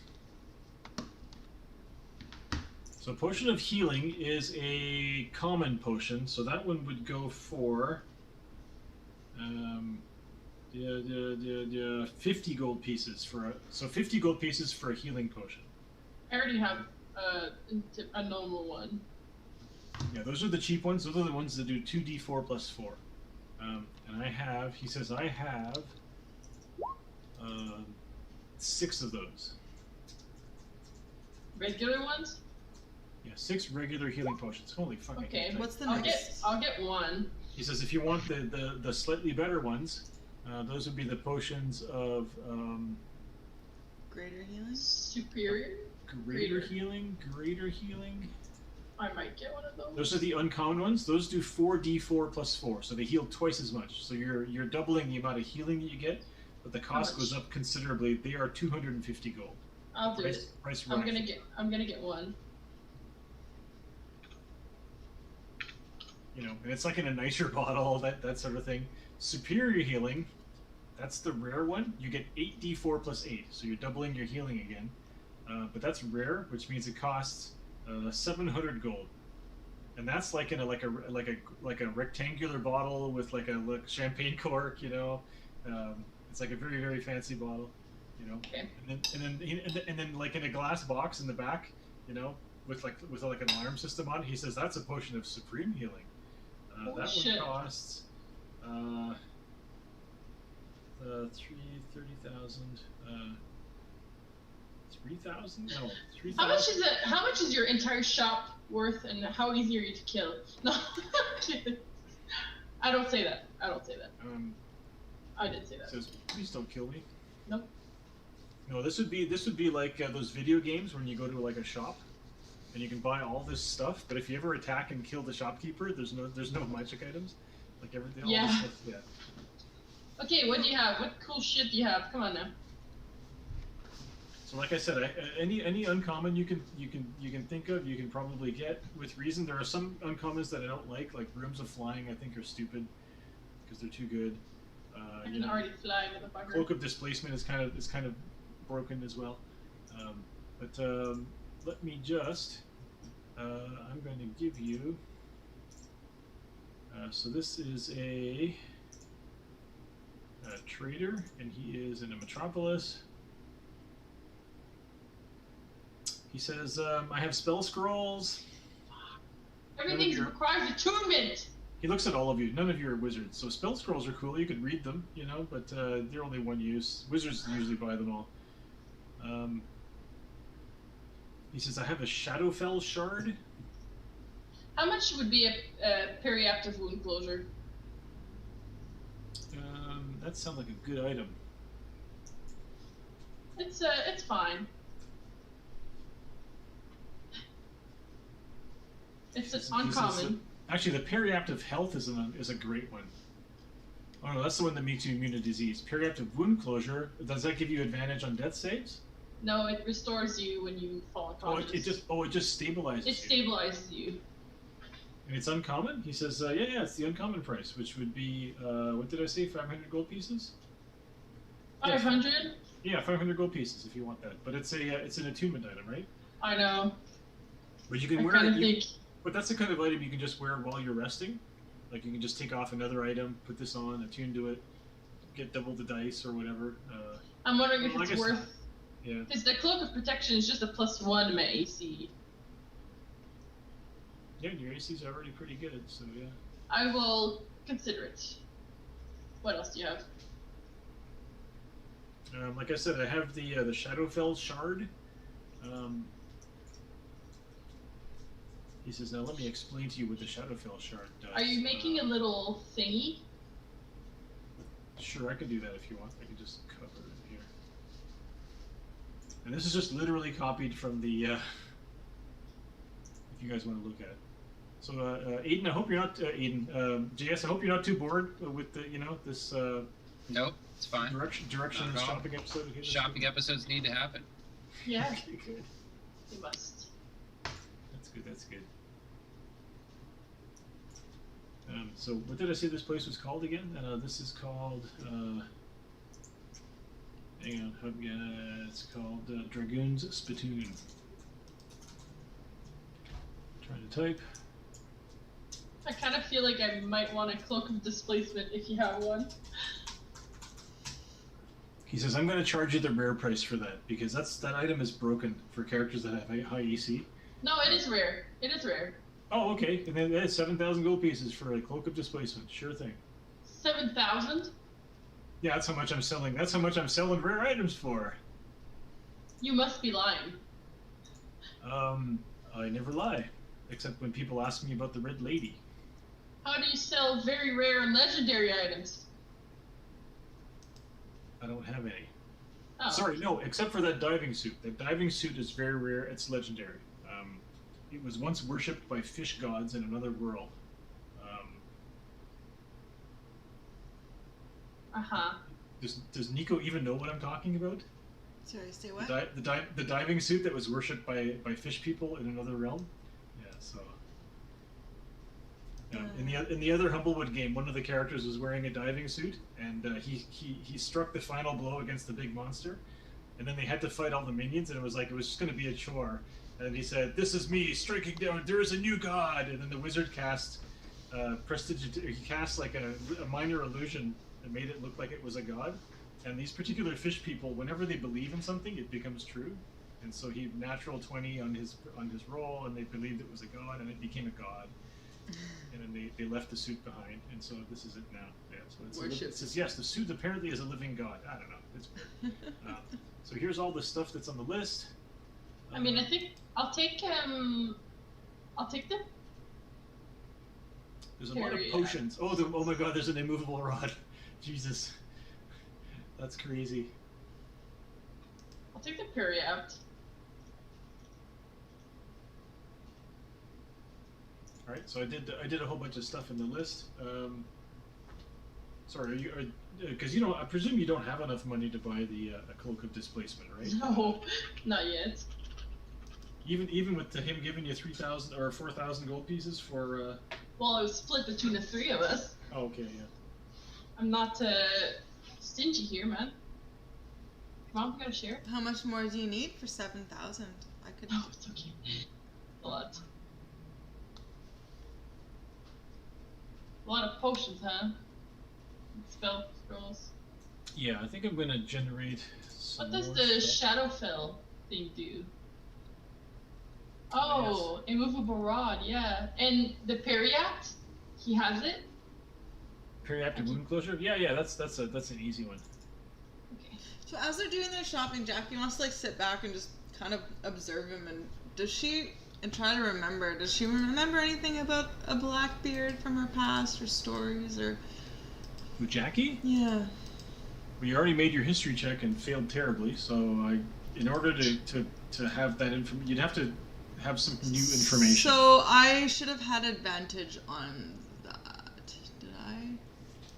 Yeah, I think you did. I think you rolled with advantage. You just rolled like shit. Because I. Was that what that roll nope, was you did not for roll with for advantage. him? Roll again. Because you have +0. 17. Yes, he was he was a United ship captain. You know, like 200 years ago. What does that mean? So he wasn't a pirate? He was not a pirate. He was He fought against the pirates. But he's got a pirate name. So how much would the immovable rod be? Well, he has the name of Blackbeard is the name of well, yeah, it could be a pirate name, but the immovable rod is an uncommon item. 500. I think it's uncommon. Get it. Yeah. Got it. What does the shard do? It's a sorcerer item.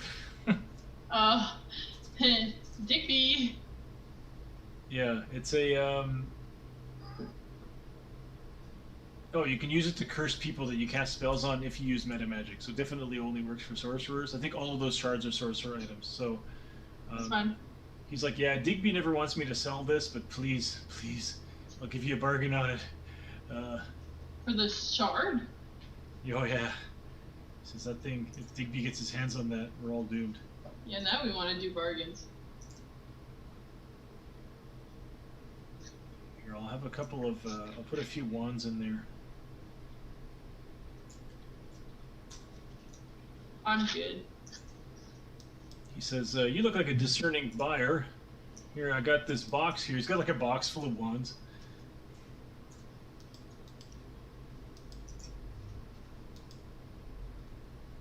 Oh shit. Breathe underwater, huh? Wand of Wonder. This wand also grants the magical ability to locate taverns. You have 4 wand of webs. But they all do different things.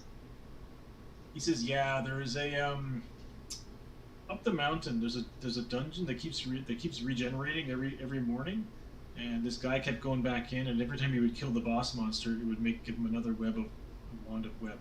Mm-hmm. So he came with 4 of these, and then he said, I'm going back for more, and I never saw him again. So I don't know. It's dead. Okay, I think I'm. How much is one of the? I think I already spent 700 on the greater healing. I might get another one, and give it to one of you guys. I was gonna. I'll buy a potion of greater healing as well. Okay. Yeah. Cool. Okay. So the shopkeeper's kind of like, so you gonna be spending all that money like you said you were? Did you buy anything expensive? Well, I'm looking at that rod. Oh, good. Oh, okay, yeah. I think it's cool. 700, right? Was Dragoon Spittoon. Yep. Yeah, he says sailors use this. They use it to stop a boat from rocking.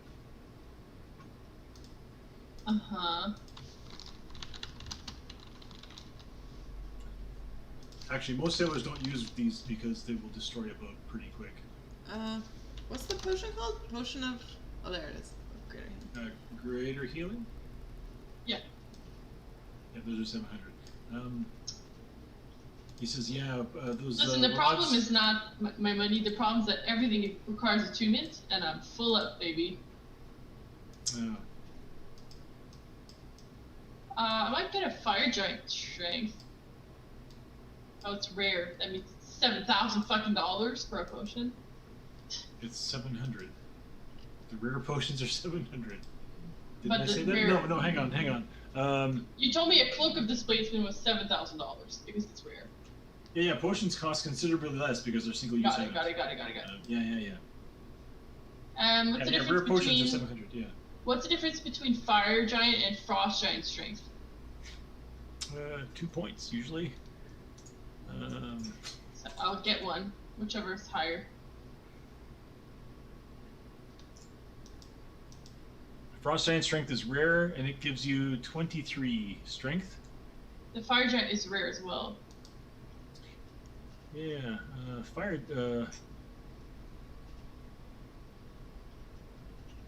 I think there is no Fire Giant Strength. Oh yes, there is.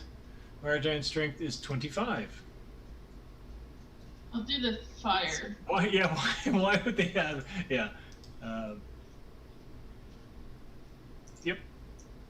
He says, "Yeah, I don't get a lot of takers for the Frost Giant Strength potions as long as I still got the Fire Giant ones in stock." Buying you out. Sure. There's only one. They last an hour. It's 25 strength. Yeah. How much is it? 700, you said? Yep. I'll do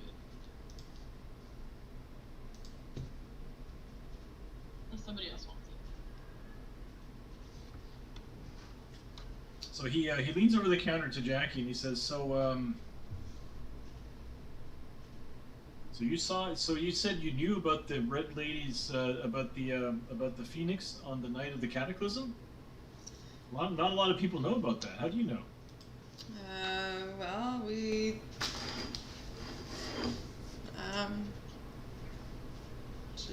we know people that saw it.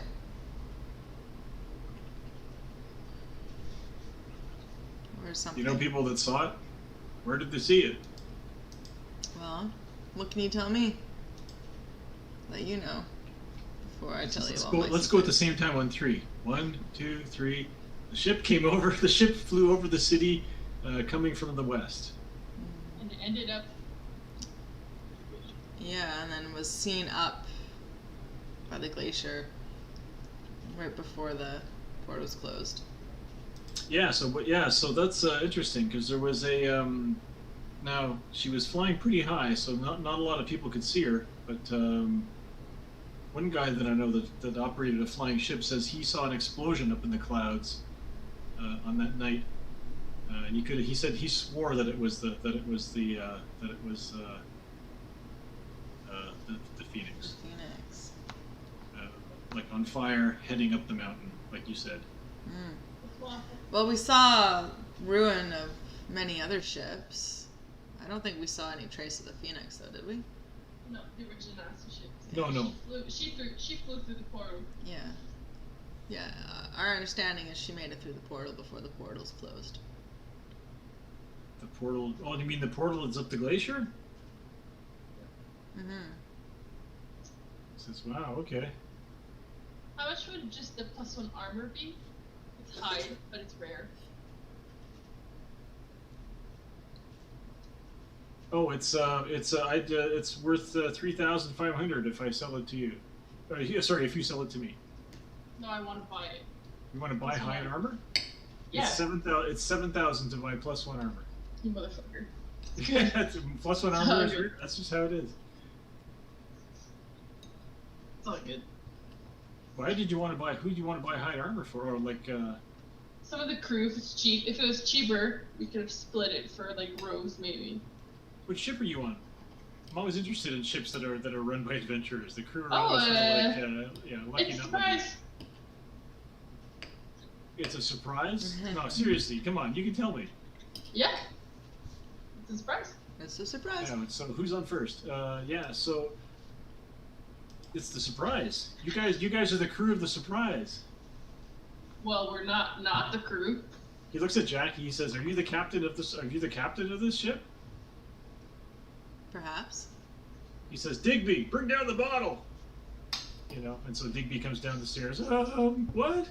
The bottle. And so Digby goes back upstairs, and then he comes back down the stairs, and he's got like a bottle of Italian red wine that's like in one of those bottles, like it's really big, and it's got like the basket, Dusty. the basket weave on the bottom. He's like, "Here's the bottle," you know, and he says, "I always said I'd buy a drink for the captain that could beat the Leviathan back to town, and sure enough, here's the captain that did it. How did you do it? How did you do it in 6 hours under sail? They swore up and down you did it under sail without magic." Yep. Surprise. Surprise!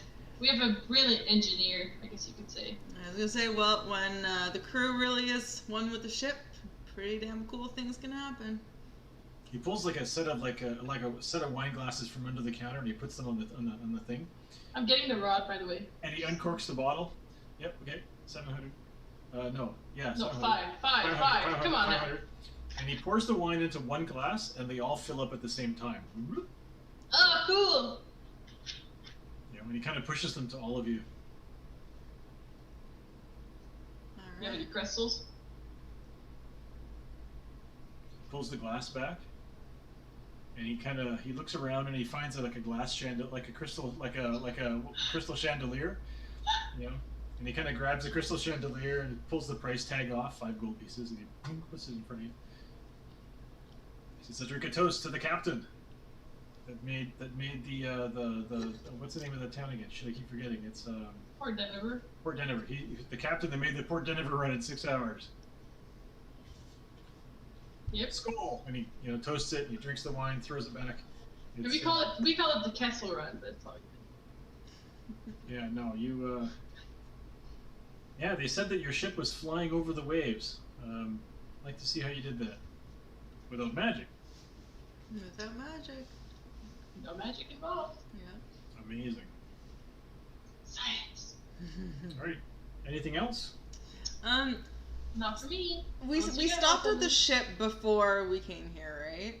So, Jackie, like, No, you did not go to the ship before you came here. didn't we? Well, who No. did we see? Oh, who were we talking to when we got back down there then? Some It kid. was a kid. It was a kid named. Hang on. Oh, okay. I wrote it down. Never mind. It's It was a kid named Raj. It was a young Furbolg girl named Raj. Right. So Okay. she looks like she's about 10, but she's 7 feet tall. Whoa! Furbolgs are really tall. They look kind of like cows. They're tall and skinny. And they have like the reverse legs, and they have like a bit of horn and a bit Aren't of like. Furbolgs like cow the- ears. the giants? No, those are Fomorians. Anyway, no, well, yeah, there are giants of legend called Furbolgs, but the D&D Furbolgs are just tall people.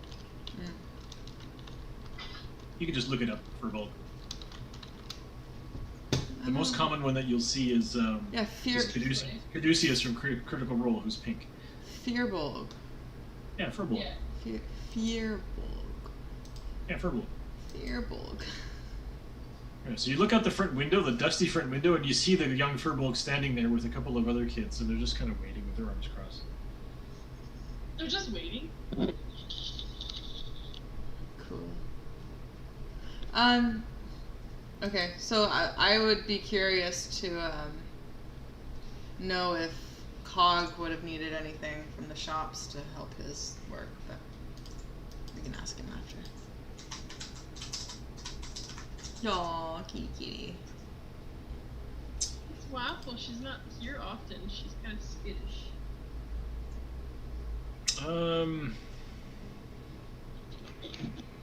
He says, ooh, what's that? Hang on. Waffle, don't be rude.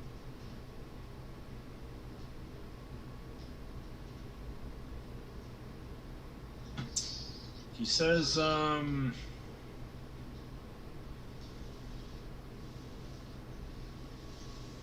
He says, "Well, I got some marine stuff. You know, I was a water captain. You want to get like a magic anchor? What is that? What is that? It's uncommon. It's 500 GP. It's an anchor that you can drop, and it'll keep your boat steady even if you can't reach the bottom." Yeah. Yes. I will get that. That's cool. I can split for that. if you That's want. okay. I got it. What's it called? Magic. It's a magic anchor. I just made it up. Okay.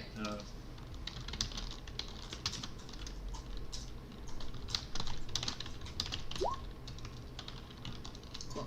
It's the kind of thing that would give you, advantage on your sailing checks if you, although you've already got it. Ow! It's still, yeah. Which cat is that? Is that Waffle? Yeah. Because Bean would never attack you, but Waffle would. Yeah. She's just playing. Yeah. He says I can also commission like some animated figureheads, but those take a while, and typically you can use them to ram other ships or do stuff like that, But you gotta put it in order, and then. Well, let me Normally go talk. it's a ramming kind of boat. Let me go talk to my engineer and see if he needs anything, and maybe we can coordinate. Oh, you got an engineer. Yeah. Sounds fancy. Are we gonna rest before we fight something? Yeah, you're not gonna be fighting anyone. Okay, I'm just gonna cast Sending to Cog. Ooh. You also could have done that. You could have cast sending any time in the past, 10 days that you were walking back down the mountain if you wanted to tell people stuff or Yeah, but it's fine. Reassure people of things or whatnot. So yeah. I'll cast one to Cog and I'll say, Cog, we're in a shop. Do you need anything material-wise to craft more stuff for Jackie or for the ship? You can answer this message. Okay. Oh yes, yeah, sure. I could always use residuum. That stuff is the universal magic item making stuff. Yeah, huh? Yeah, and you can tell Captain Jackie that, and he's out of words. Great. Do you have any residuum, Otis? Yeah. Okay. Well, it wasn't on the fucking list, Otis. A scale of 1 to 10. How was that chandelier that I gave you for free? The 5 gold chandelier. Do you want 5 gold back, Otis? I saw the price tag. I need a cheap toaster. How much is the residuum if we were to split it? Let's see. However much that you need. He says, I got a 55-gallon drum back in the back room. How much is each person willing to give for residuum for Cog? So residuum basically just replaces the gold piece cost of materials that you need to make magic items.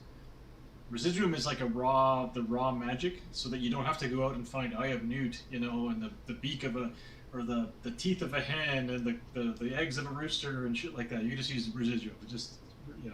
So if you ever need Cog to make magic items for you, he can. It still takes time, but he can do it based on and the amount of residuum that you buy will basically be counted against in the cost of the item. Cool. And when you make magic items, you can make them for half price. So you could make a rare item for So how much do we each want to pitch in? JS is building up a war fund. JS hasn't said anything for an hour. I can do another 200 if you guys want to do that. He says, with experience, you're going to need thousands of gold pieces worth of residuum to really make a lot of stuff. But yeah. Why don't can we have some kind of arrangement where Cog can just get however much he needs when he needs it, and you send me the bill? The problem is if we're on the boat. Yeah, if you're not here. Okay, I'll do 300. I'll put in another 3. Okay. Well, Another one. I'll give 1,000. Oh shit! So Jackie didn't buy anything. For my ship. What are we putting money in for? Residuum. It's the stuff. It's the stuff that your ship's wizard would use to make magic items for you. We have a ship's wizard? The engineer. The kobold who owns your ship. He makes magic items. Oh. He made those exploding rifle grenades These for exploding bullets and my Right. So, but he needs this stuff to make magic racers items. of Yeah. doom. I put in 300. She put in and also 1,000. for the ship. Although I spent a lot. The pressure Is he Aiden. making? Are we planning to have him make something specific, or is this just a general fund? I think it's in general to improve the ship and for items for us. I see. So We can- basically, it's just like we're buying stuff and being like, make whatever you think is useful, dude. Do you think Yeah. we can make him make the ship fly? Exercise your when genius, Cog. the ship doesn't fly, does it? It's just a water vessel. It does not fly. Well, That's maybe fair. he can I'll make throw it. it. Fly. Maybe I'll throw he down can 1,000. make it fly. Holy shit, guys. Why not? Well, I mean, I didn't buy anything, so why not? I I got bought a money. lot. Could Cog make it fly So how for much when the total are you portals spending on reopen? residual? Sounds like me and Jack here putting in 2,300. 2,300. I'm gonna write it down, guys, that we have 2,300 GP worth of residuum. You do that. I did.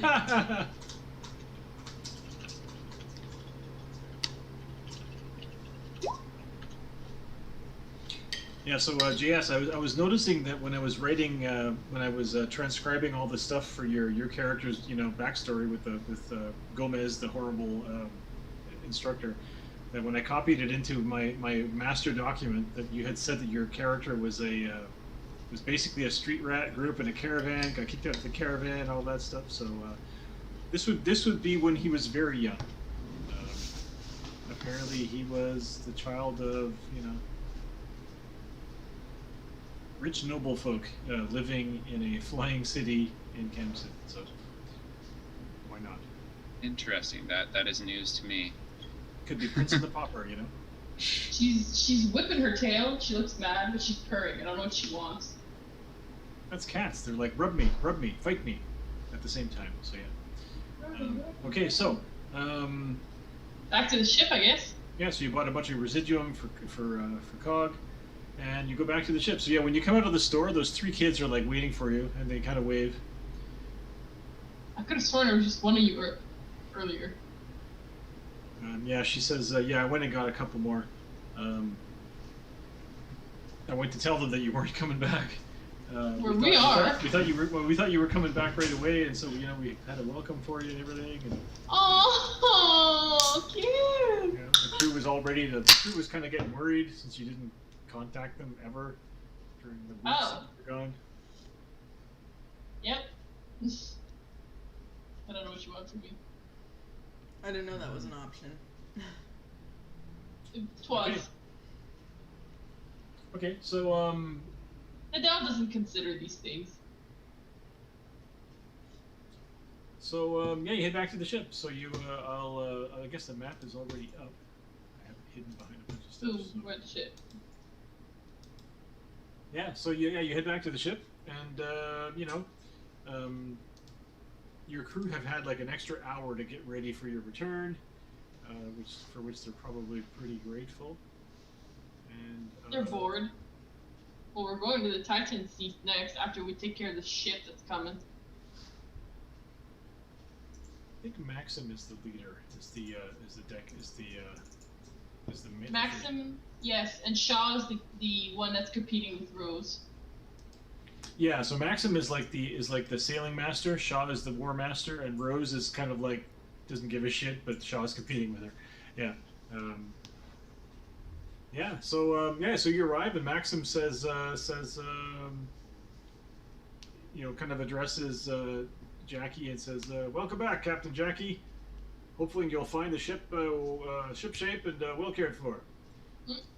How was your short leave?" It's very stiff and formal.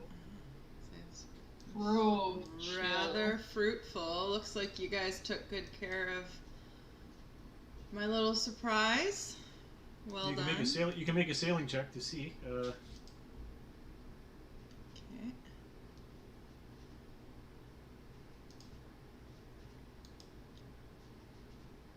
get advantage on this, and you Who's can a good shot, and I'll pull out the vicious short bow. 25. Anyway, you get advantage, but you roll a 25. The deck is very wet. Looks like it got swabbed recently. You know, it looks like they took well advantage of the extra hour to really clean the ship. Aww, You guys are gone a long cute. time, and discipline typically kind of lags. At the front of the ship, underneath, like at the very, very front of the ship, over here, underneath, like almost underneath the dory, or the skiff, you notice that there's a tarp there, and it's kind of like it's kind of nailed down, and there's something bulging underneath it. And Maxim sees you noticing it, and he says, "Yes, Captain, I was going to bring that up. Apparently, Burp laid some eggs. So, Oh god. Oh no. Baby!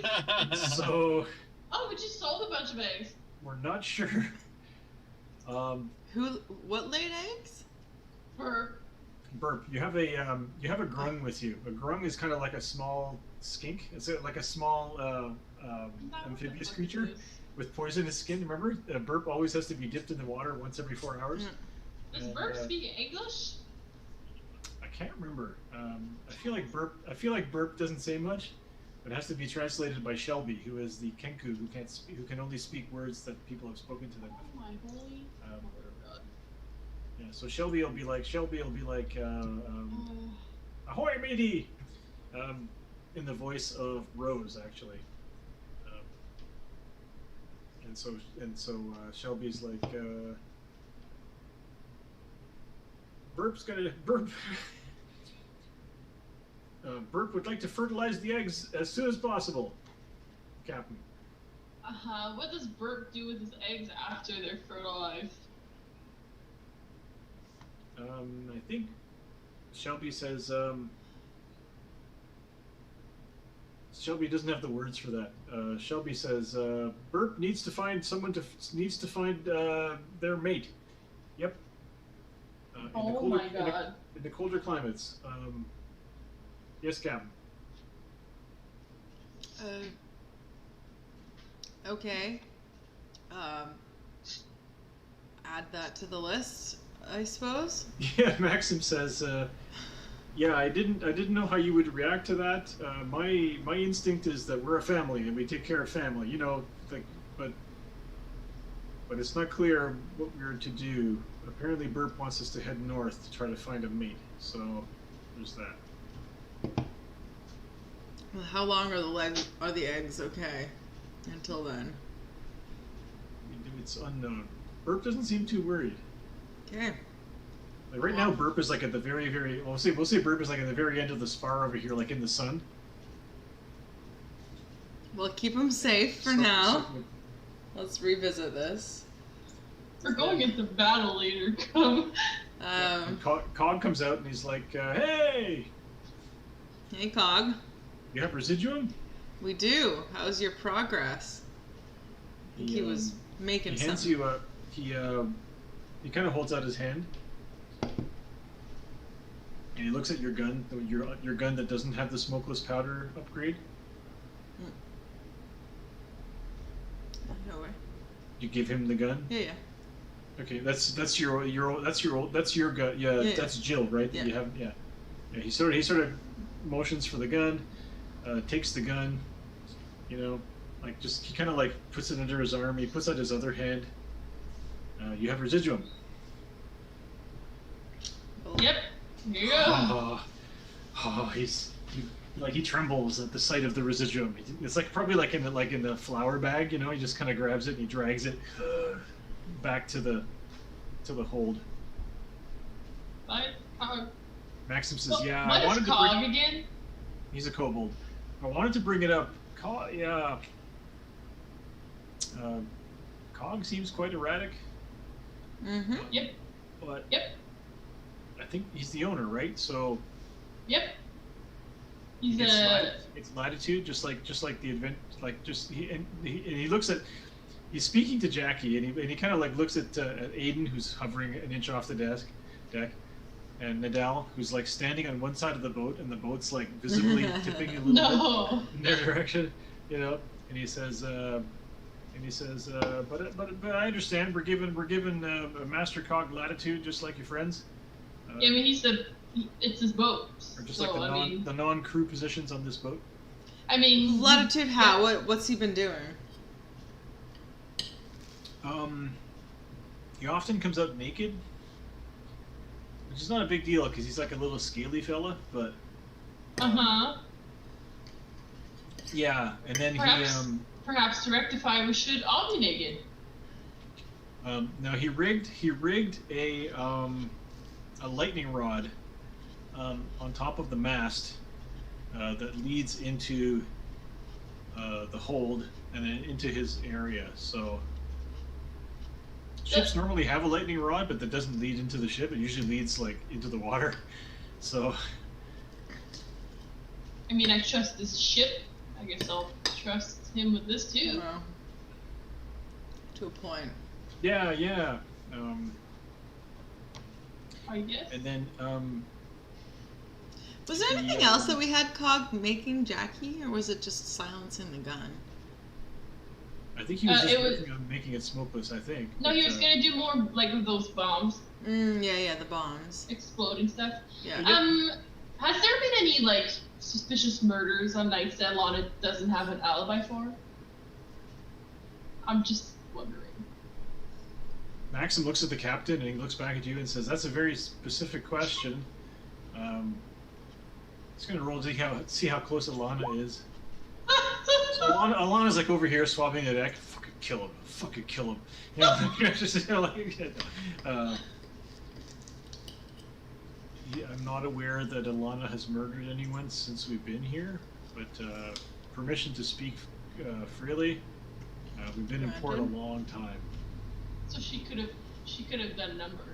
and She's I mean, you're paying the crew their shore leave rate, which is far lower than the ocean rate, and a lot of the crew have been staying on the ship because they can't afford to live on shore anymore. So well, we're taking off soon. Sorry, we have to kill people, Says and slavery and all. he says, "Understood." He doesn't know what to call you.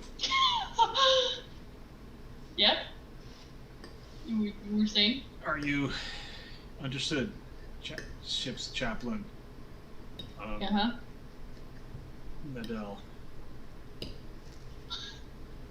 Anyway, just my 2 cents is that we should get underway.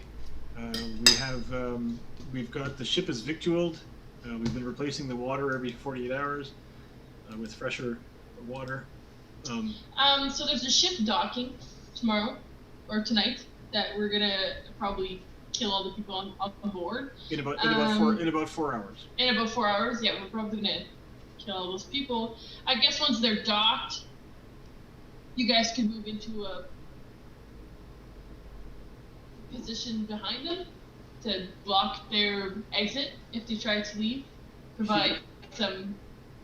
He looks at the Shaw kind of has wandered up, you know, and Maxim kind of looks at him. They look at each other. They look at Jackie. They said, "We're going to attack a ship. We're going to attack another ship. Where are we? Are we going to attack another ship in harbor?" Yeah. Yep. I think so. Why would we attack them with our ship? Why wouldn't we just like? No, we're attacking them, but I thought that the ship could just They could block the harbor and make sure they don't want to try to escape. basically, yeah, have like a behind position to make sure that they can't leave. But we're gonna go by land.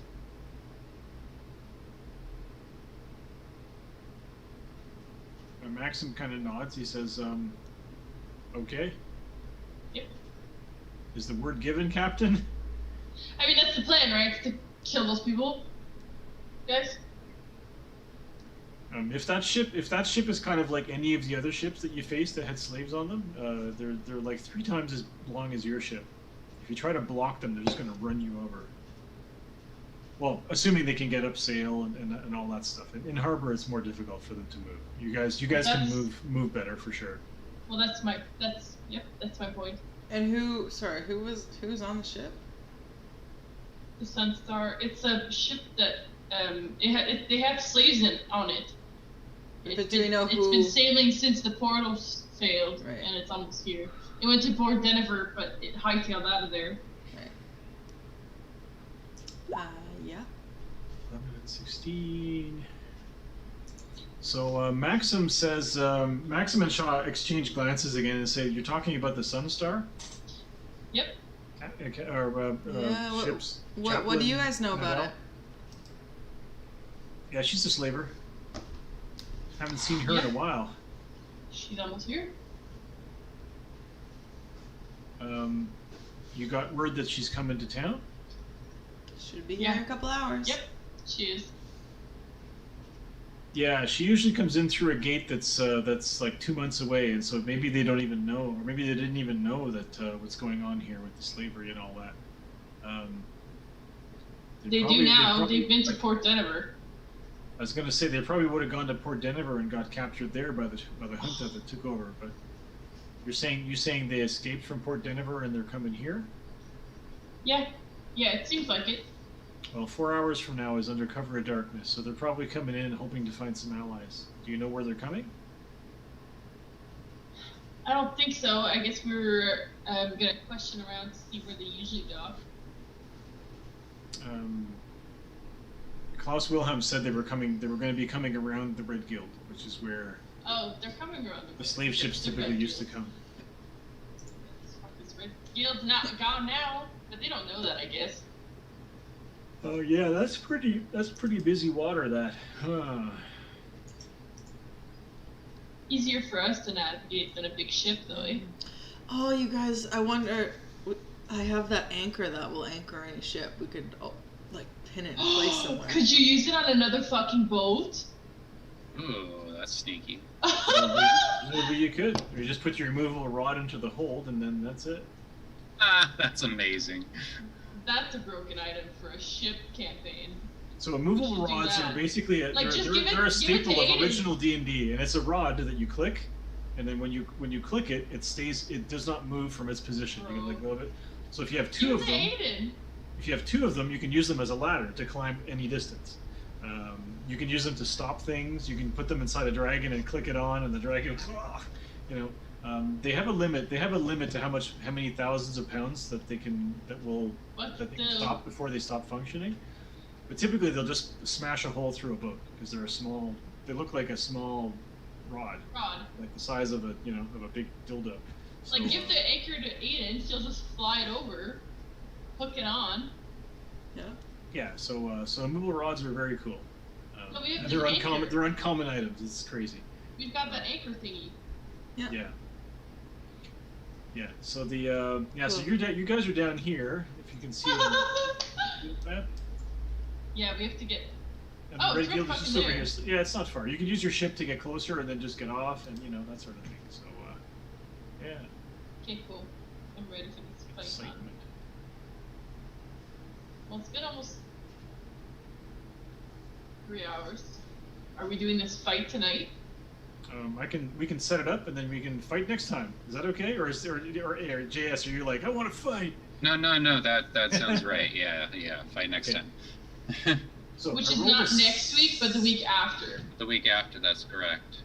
So I rolled a 16. No, that's right. Yeah. Which actually works out for me because next week, anyway. Yeah. So it's all good. One more thing is that your friend says. Just a second here.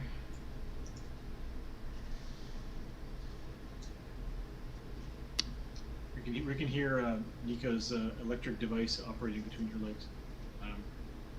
Whoa. That's where she put it. She put her fan on the floor, I think.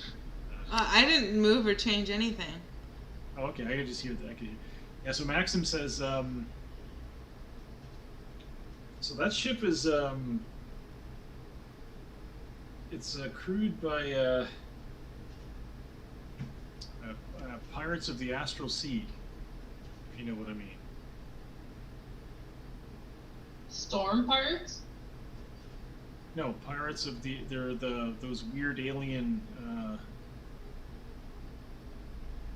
mental magic type people. The Yankees or whatever they're called. I don't know. The Gith Yankees? They're fucking Gith? Yeah, that's what it is. Yeah, those guys. Ooh. Never mind. Nadal's like, I don't know what a Gith is. We don't have to kill him. I don't know what those are. Scary. You can make a history check if you want with advantage, because that's the thing. I'll guide you. Okay. Nadal's hand rests on your shoulder. It's cold and hard. Are you lying? So that's a 7 + 1. Can I? You're like Pirates of the Astral Sea. What? I wanna know if I know. Aiden, you can make a history check, a normal chance. Okay, I'll guide Aiden. You can only guide. No, you already guided the other one, so because Aiden's making that roll at the same time. At the same time. Okay, Aiden can pull. I want to make a roll. I want to know if I know about. I tied Jackie. We both got an 8. Sure, I think you can make a roll, but with disadvantage because clearly you haven't Come been. on. You can guide yourself though, because you're like trying to force one out. Fuck! The other one was Really? good. Well, you told me disadvantage. So, in the thousands of years ago, there was a race called the Illithids, aka the Mind Flayers, who are these. No, we all lost. Mind... We can't know this information. So they are mind-controlling aliens with like. It's probably false information because we all rolled so badly.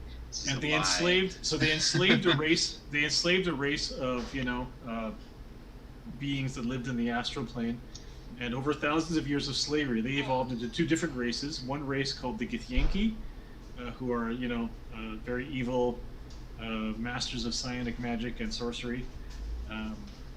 Jackie, and how's another your race, wisdom?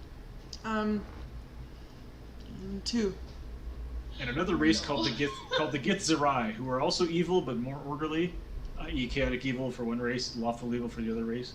D&D is pretty much disavowing the notion that an entire race can be evil. But anyway, so the Githyanki and the Githzerai are these 2 races that were evolved under. They were slaves of the old masters, the Mind Flayers, and they broke free. And the Githyanki made a deal with the Githyanki queen was a. I mean, you rolled like 24. The No, I didn't. I rolled with disadvantage. Oh shit. Okay. In that case, yeah. Oh fuck. Okay. Oh no.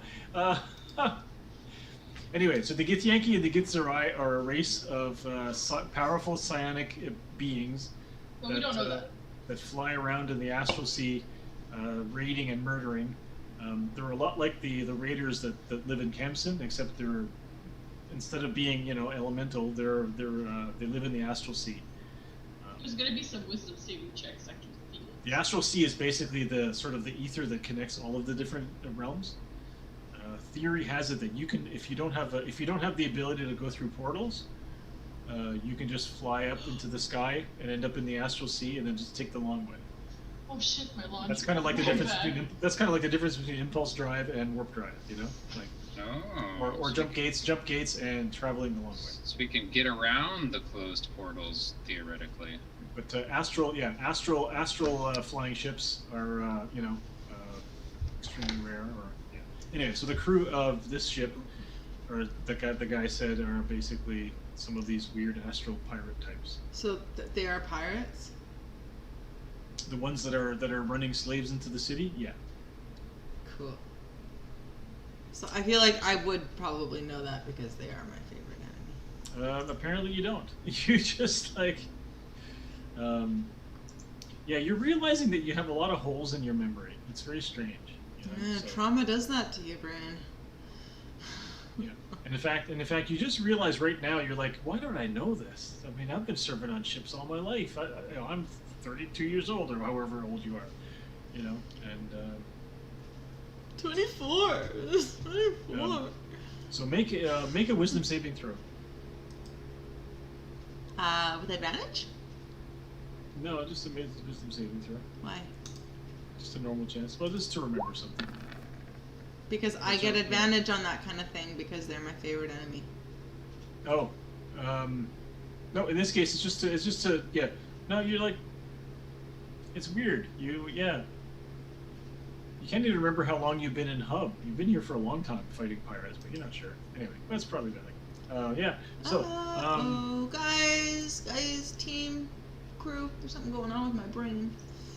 yeah. So I'm just gonna bring up the other map. I'm gonna make sure it's okay before I bring you over there.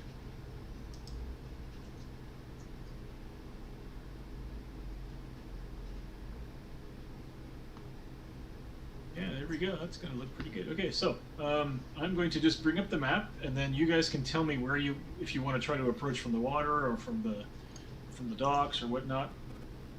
So we can fast forward a few hours, and you guys can spend the next few hours preparing if you want to.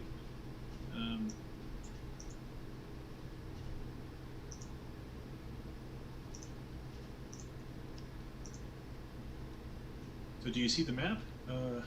Yeah. Yes. Yeah, so there's the docks with all regular folks doing their thing, and then you can time it so that you just as the ship is kind of pulling in. Cool. What the fuck? What the fuck? I thought we killed the Red Guild. What the fuck is this? This is just the same area. Presumably they're either they don't know or they don't care or they're coming in hot. I mean, they've been at sea for a long time, so they don't know what's been going on. But there's Yeah, a they ton might of not people know. on the boat. Who are all these people on the dock? But I mean, presumably if they're powerful adventurers like you guys, they also might not care. They figure they'll just fight whoever comes out. Like remember when you guys were second level, you fought like 35 guards in the red There is guild. an awful lot of people on the docks. Yeah, what is this on the docks? Those are just a scattering of regular folks. Just Oh regular my God, folks. You made them scary looking, bro. Really? They're It's 'cause all it's- red. It's good. Well, it's because these are D&D tokens, right? So look, and They're again, all red and shady. it's like the racism inherent in D&D. It's like you look up for a hobgoblin, and it's like this guy in armor, and you look up a hat, like all these different races, look like they're pictures of monsters, but they're all just different races. So yeah, there's humans and half elves and kobolds and stuff like that. So how would you like to approach this battle? Do you want to just come up the docks and do that sort of thing, or do you want to? Yeah, I say we confront them head on. Wait till think they it's dock so- and meet them at the gangplank and be like, "Hey, Should, Basically, slavers aren't welcome here anymore." should we try and Wait, plan? wait. Aiden can go underwater, can he?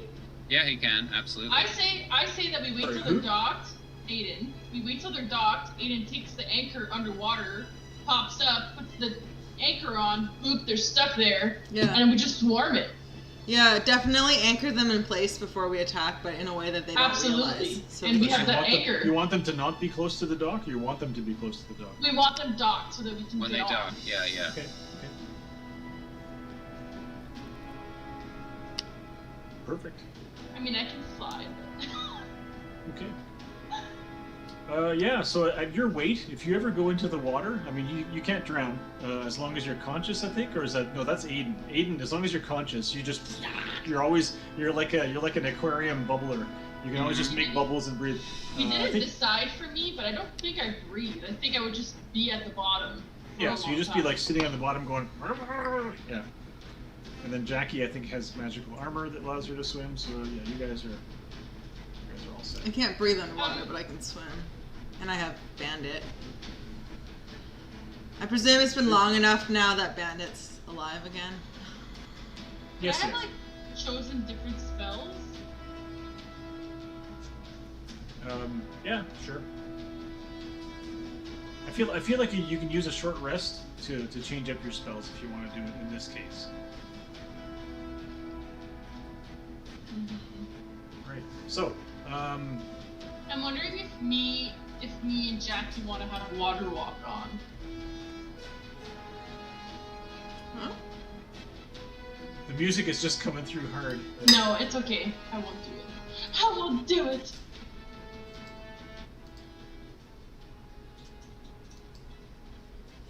Okay, before we go and attack them, can I do augury to see if this is a good choice? Like the DM, you should tell me if like we're gonna fucking die if we do this. Yeah, sure. Let me just read up on augury. It's You're gonna use a spell slot for that? Yeah, 2nd level. An omen about an action that you plan to take in the next 30 minutes, and the DM chooses if it's going to be a good result, bad result. Oh, interesting. Yeah, so there's no dice to be rolled. I just tell you good or bad. Yeah. So how do you do this? Do you throw down some crystals? Do you do the bones thing? Do you draw cards? Do you? Yeah, I probably rip off some crystals and just like pray over them to my goddess. Crush them Okay. with the dragon scales. Okay. So what question are you asking? It's not a question. It's just we're gonna go attack this boat. Are we gonna get good results or bad? Okay. So if you're planning to go attack this ship just frontally. Okay. Yes, like we're just gonna attack the ship. I feel like it's real. Like, are we gonna I mean, you super guys. die? I mean, I feel like you guys have pretty much murdered everything you've come up against so far. Like you're a powerful party. I would say you could get good and bad results, but probably good. Okay. Like north, like it's slightly better than more good than bad. Like, basically, I wanted to know if you were throwing at us a thing that we weren't supposed to do, you know? Like, you can always run away. Yeah, no, I feel, yeah. Cool. Okay. I mean, I haven't super balanced the encounter, but then typically I feel that you guys This usually... is fine. I was just really scared because I thought it was the boat. Yeah, cool. And then the whole fucking dock. I was like, what? I mean, there could be people on the dock turning against you. You don't know. Nah. Okay. And just to clarify, how does that anchor work? It would have to be attached to the ship using some kind of skill, like it's supposed to be the anchor of the ship. So you'd have to tie it to the ship and then drop it into the water. And then it means the boat basically would be like, pulling against the anchor if it tries to get away. And what kind of check would that be? To place the anchor? Yeah. Like if you're doing it, if you have plenty of time, you just, as long as you're proficient in, being a sailor. Aiden's gonna do it quickly. I was gonna say, if you don't have proficiency in sailing ships, you have to make a proficiency check in sailing ships. So Aiden would have to make a dexterity check with no proficiency bonus. Like, So just make a straight dexterity roll. I would like to enhance ability. So what is the? It would be dexterity, I think. Okay, I'm gonna give him advantage on dexterity checks. Okay, so he would An have hour that. before. Yeah, like an Yeah. hour. Like Jackie would have a much better chance to succeed, but I know, but she Jackie can't is- fly. She can't go under into the water and then Yeah. fly up behind him. Wait, doesn't Aiden already have dexterity checks and on advantage? I don't think so. No, but Oh, it's stealth. Okay, I'll give it to you. It's okay. Depends on what windy form he has taken. So yeah. right.